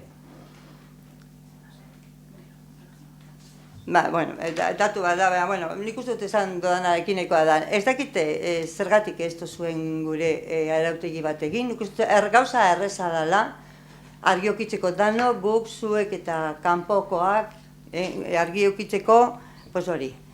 Zer gertatzen den, zer gertatuko den bere kartelarekin eta zenbat denporatan egongo dan. Erregoa da, ze igual galdetzen duztazu ezer izan den hau, erregoa da, eta erregoa da, jesar gaitezen, arautegi edo dena delakoa akordio edo zeu gure dozune egitera.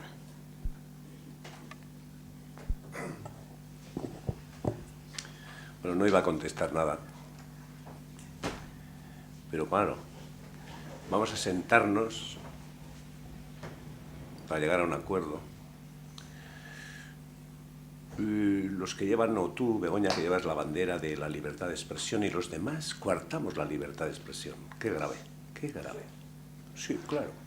Tú eres la abanderada de la libertad de expresión y los que nos sentamos aquí no somos los abanderados.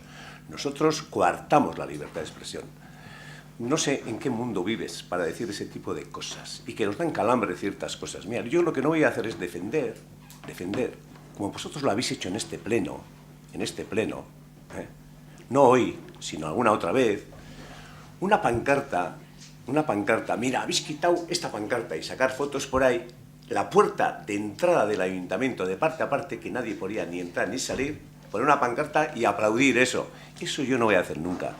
Y nunca voy a coartar la libertad de expresión de nadie. No lo he hecho nunca ni nadie. Lo que pasa es que hay cierta gente que cree que el pueblo es suyo. Y el pueblo no es mío, el pueblo es de todos los guerniqueses. Y hay que saber respetar y tener unas reglas de juego, de respeto. Eso es lo que hay que hacer, de respeto. Pero no, a mí donde me hablan, como el pueblo es mío y solo mío, yo puedo hacer lo que yo quiero. No, señor. El pueblo es de todos los que vivimos aquí, de los 17.009 personas que vivimos aquí. Y nada, voy a la puerta del ayuntamiento y bloqueo. ¿Con qué? Con una pancarta. Y vosotros aplaudís. Pues yo no. Pues yo no. Eso es lo que quiero decir, nada más. Me alegra que hayas venido a mis tesis, porque precisamente has dicho lo que yo he dicho, José María. Que el pueblo es de todos los guerniqueses y no de algunos, porque algunos tenéis la facultad de poder decidir y de poder mandar quitar pancartas, eta esan dozun hori pankarta bat blokeatzen egon dela eta gu ez dakit zein momentutan txalokatu dugun hori, ez dakit zein momentutan, y yo no soy abanderada de nada en absoluto. Orduan, ados bagauz horretan, Gernikeko RZ, Gernikar 17.000 eta piku Gernikarrena dala, eta danotekule eskubide bardine, joan gaitezen, eta txarto egindak dauzena txarto egindak dauz. Pankarta bat txarto jarrita bat dau. Y si impide no sé qué, yo también me voy a poner a la autillo a protestar por eso. Baina, zeuek bakarrik aukitzi aukerie eta ebatzize, erabakize, esateko hau bai, hau ez, eta batzuk, eta holan gertatzen da, praktikara bagoaz holan gertatzen da. Eta ez gertatzeko, eta danoke joku bardinen eta arau bardinekaz jokatzeko, egin daigun zoz, egin daigun idatziz, eskatzen duguna oso erraza, nik uste dute donok ulertzen dagoela esaten dudana, egin daigun, akordizo bat, nik ez dakiz izen ipini zeue gure dozuen izena, baina esaten dauena, non jarri eta zenbat denporan errespetatuko diren kartelak, pankartak edo danadalakuen. Hori bakarrik eskatzen dugu. Para terminar, muy brevemente, aquí este equipo de gobierno, incluido yo, claro, nunca dice este sí, este no.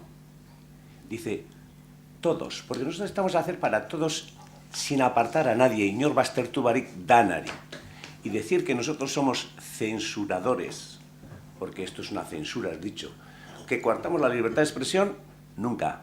Ni hasta ahora, ni en adelante, nunca. Y gobernar para todos, para los 17.000 y pico personas que hay en este pueblo. Que te quede claro.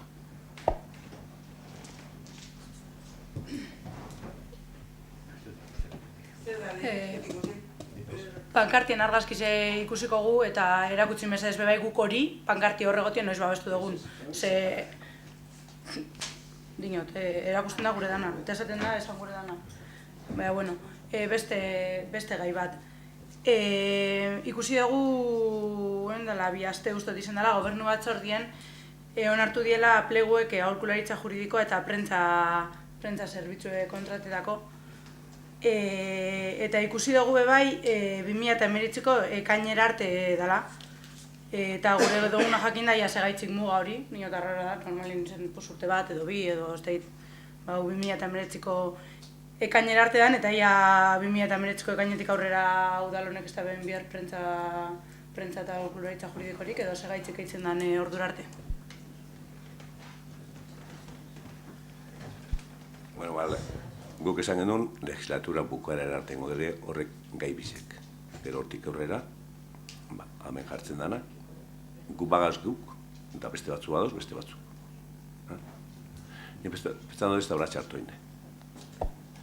Vale, lo que viene a ser cargo de confianza, ¿no? Osa, dinot, udal zera, segunetan hor dauen udalien, bierdan edo bierrestan karguek, bai, bierrezkoa die, se les llama cargo de desconfianza, eta arautute dauz, eta dinot, badauz udal honetan beste batzuk.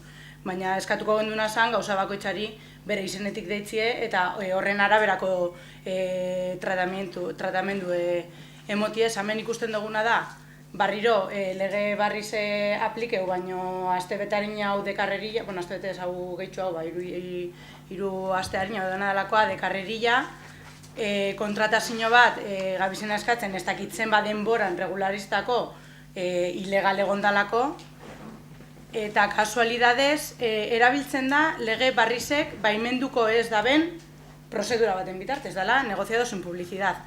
Lo que viene a ser alkatiek erabakiko dabela nori emon. Guk argi eta garbi ikusten dugu konfiantzazko karguek diela, badau idazkaritzen babe konfiantzazko kargu bat, lehenengo kapituloan sartzen da eta ez da pasetan ezer. Igual izango da, modu honetara hitzen dela, ez dauelako legez baimendute bi konfiantzazko kargu, baino gehiago eukitzie. Baina bai eskatuko gendun mesedez, gauza bakoitza, beran tratariegaz eitzie eta baimentzen dana eitzie. Zuek uste bazue, konfiantzazko kargu gehiago bierdozu ezela, zuen lana aurrera erateko, badeko zoziru liberatu eta erdi eta konfiantzazko kargu bat, beste bi bierdozela, bueno, beste bi ezin dozu ez, baina beste bat, bai. Orden mesedez, gauzak ganoraz ikusten gabizena da, legezkanpo geratuko dan prozedura bat zabiziela erabiltzen, azkenengo koletazotxoek emoteko. Eta gehiz hau esango dut, eta animeta zaitzuet, igual porra bat eitzen bagu, nik nira postue gaur egun dausen nagaitzik eitzen dut. Igual erratuan nase, baina uste dut ez. Bueno, ez dut erantzungo ez ere, gitxinez nik hemen eskatzen du beti. Ez niretzako bakarrik, danantzako errespeto aporbet, eta zuk esan zuz.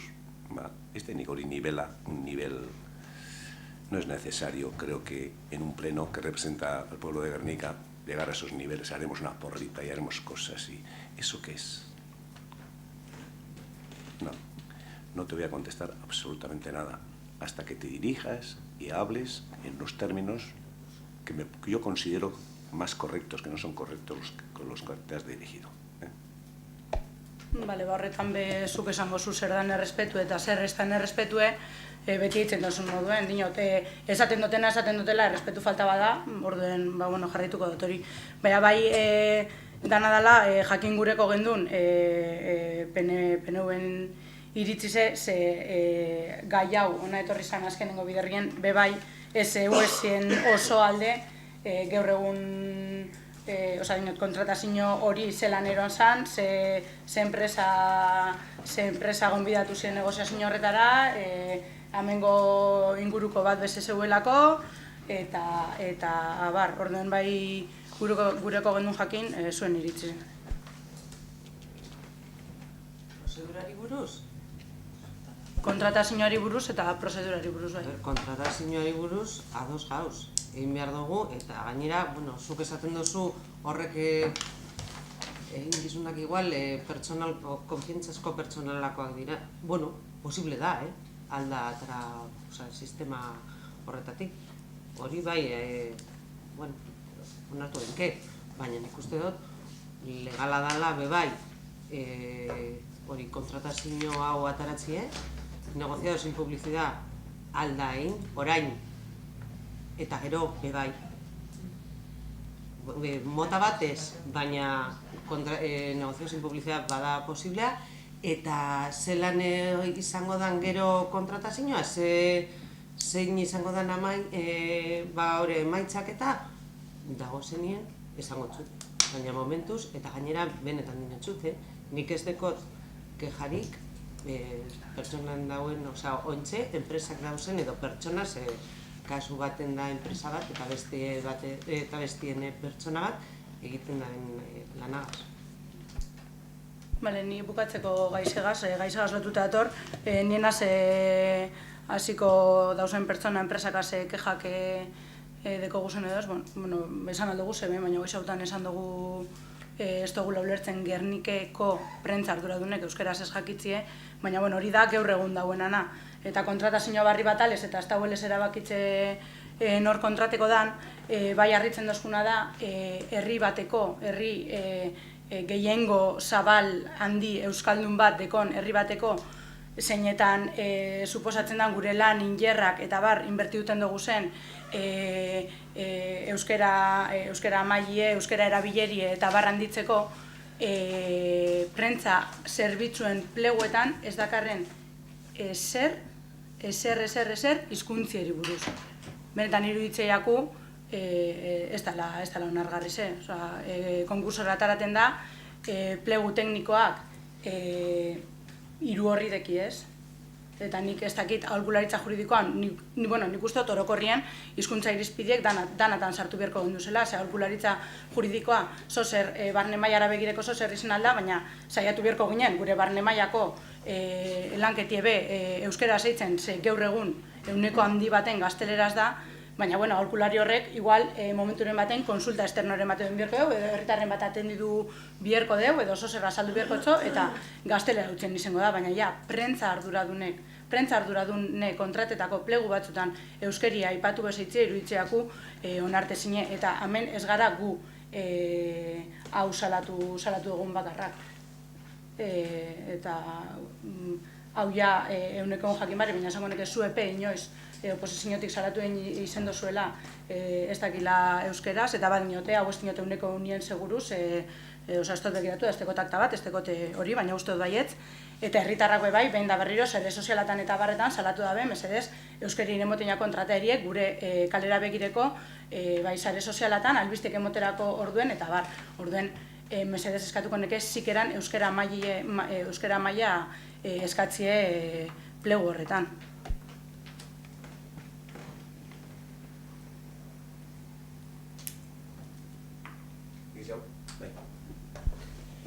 Bai, eta hau badoa kudeaketaren inguruen eta gestionaren inguruen. Zuk esan duzulen, nik ez dakitela administrazioa zela funtzionatzen dauen. Badakit behintzat gobernuak eta oposizioa bakoitza dekogun papera zein dan. Gobernuan ardurie da, danon diruek, Gernikarron diruek, modu garden, modu eraginkor eta modu legalien kudeatzie, eta geure lana oposizio moduen da, bermatzie, begiratzie eta kontrolatzie hori holan egiten dela. Eta paper hori oso serio hartzen dugu. Eta horretik, rebisatzen dugu plego guztizek, rebisatzen dugu kontratu guztizek, eta hilero begiratzen dugu faktura guztizek bai. Eta zeo zer arraro, zeo zer ezoiko ikusten dugun bakoitzien, saiatzen gara beti, komentatzen, aldatzen eta legea betetzen exigitzen. Hemen edo dagokizon erakundean. Hemen imposible ez danien izen, edo posible ez danien izen, errekursoak eta sartu izan dugu, eta salatu indogu publikoki bebai. Guk ibili gara osoko bilkuratan, batzordetan eta gauze salatzen, edo galdetzen, edo salantzan jartzen, eta zuek ezetz eta zuen jarrera, eta nigan personaliz eta askotan guzurti deitzearena izen da. Badekotez adibide batzuk, eta hor dekogu otan zorra, eta hor dekogu aterpetxeko txantxulloa, eta batien eta bestien, nik esan dutenien hau holanda eta ez da, nik gogoratzen dut, zelan osoko bilkura baten, Lumon, que habíamos decidido salir a la calle a mentir.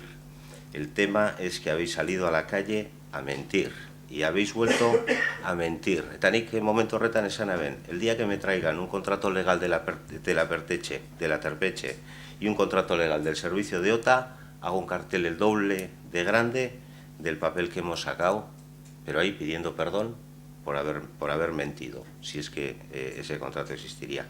Y sigo esperando y seguiremos esperando, pero también seguiremos trabajando y seguiremos mirando a ver si este gobierno hace las cosas como se deben de hacer, cumpliendo la ley y sin hacer trampas. Y cuando no sea así, pues pediremos responsabilidades y denunciaremos aquí y denunciaremos donde haga falta. Y por eso hoy, no sé si os voy a dar una razón para llamarme mentiroso otra vez, o vamos a tener alguna explicación de lo que, pues bueno, como revisamos, como digo, las facturas todos los meses, todas las facturas que se registran en este ayuntamiento pasan por nuestras pesquisas, pues nos ha llamado la atención que recientemente ha aparecido una factura con la referencia 2018-77 de un importe de 1.759,75, pagada con la partida de dietas, locomoción, traslados, órganos de gobierno, y en el detalle de la factura dice 2018ko urtarrilaren 28an Krakoviara Ignacio María Gorroño Etxebarrieta eta beste pertsona batek, izena ez dut esango, baina badakit ez dela udaletxeko korporazioko organo de gobierno horren partaidea, egindako bidaiaren zenbatekoa, 1.749,75 euro para pagar el viaje de un miembro de la corporación y una persona que tiene relación con él pero que no es miembro de la corporación. Y ya digo que cuando vemos algo irregular, lo decimos, y a mí me parece por lo menos irregular,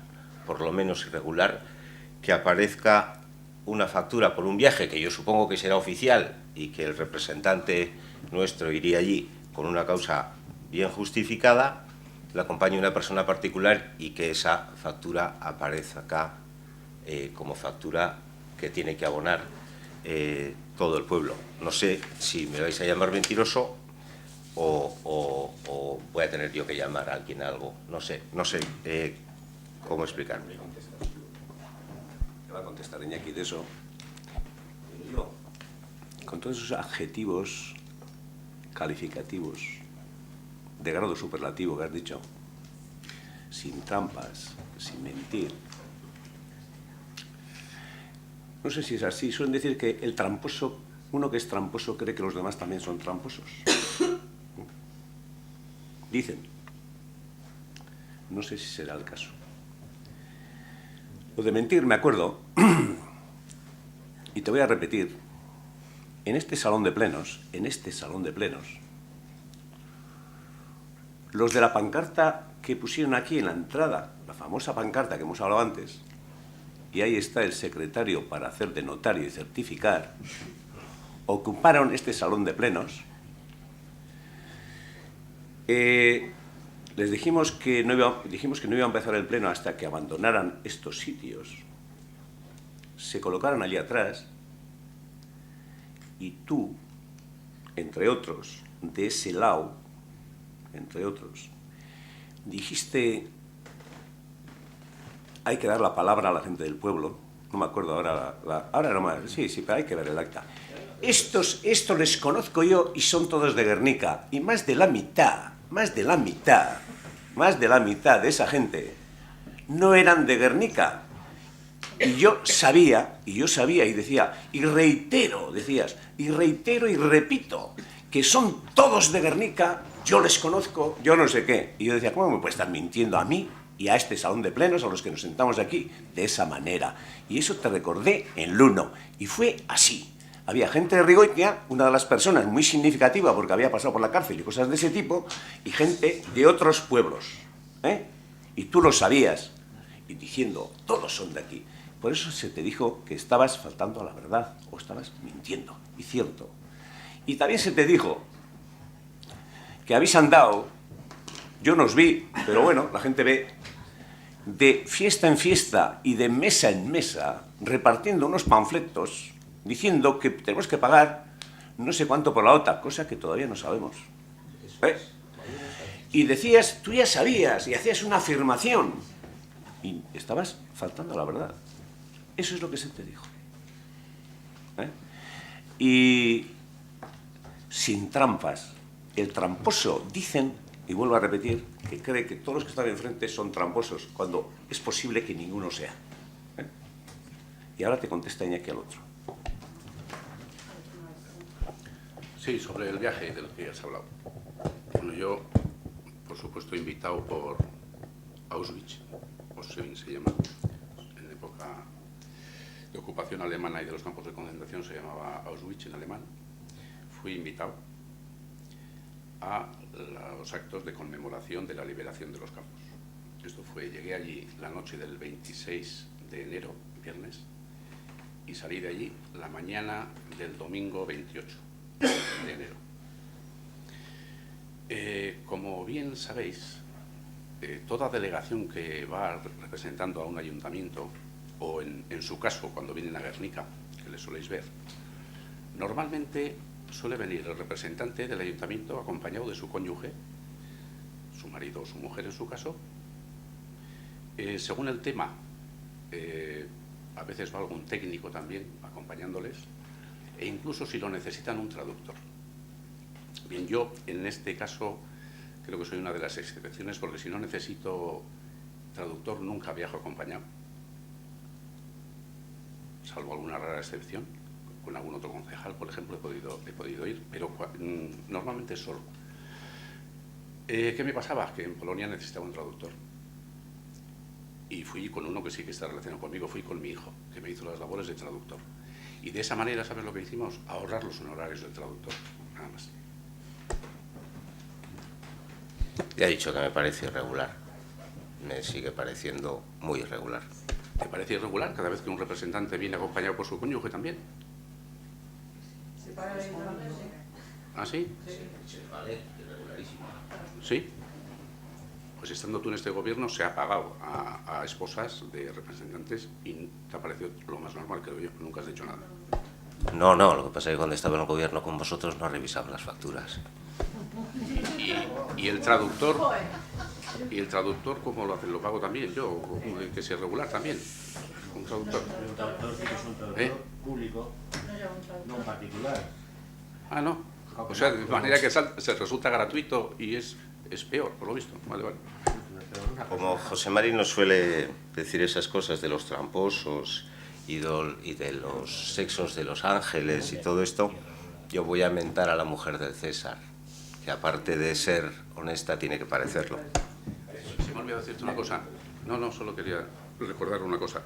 Cuando has hablado de lo de mentira y tal, te lo volveré a recordar en otro pleno. Por aquello, porque fui yo quien te llamó mentiroso o te dije que habías dicho mentira, vamos. Eso lo sigo manteniendo y cuando llegue el momento te lo volveré a decir.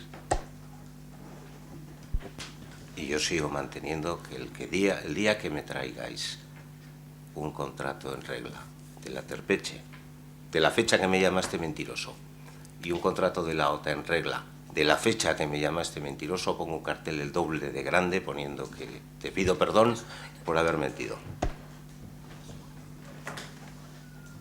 y lo pago yo.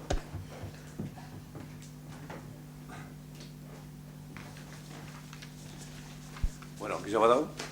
Bueno, no sé si hacer el reportaje que has dicho, porque hoy como habéis andado algunos muy despectivos y utilizando adjetivos muy especiales, has dicho que en el último pleno, como una protesta, digamos, pues que el pleno solamente duró 2 minutos 18 segundos. Y luego, en plan muy cariñoso y respetuoso, has dicho que luego el alcalde estuvo más de 9 minutos dándose una rueda de prensa. Nunca seré tan despectivo, nunca.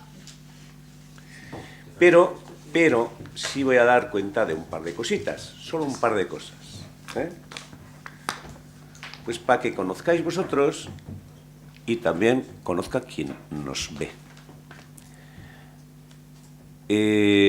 Hay una adjudicación que tenemos hecha desde hace tiempo, el caso que por el tema climatológico y con tanta lluvia no se ha podido hacer,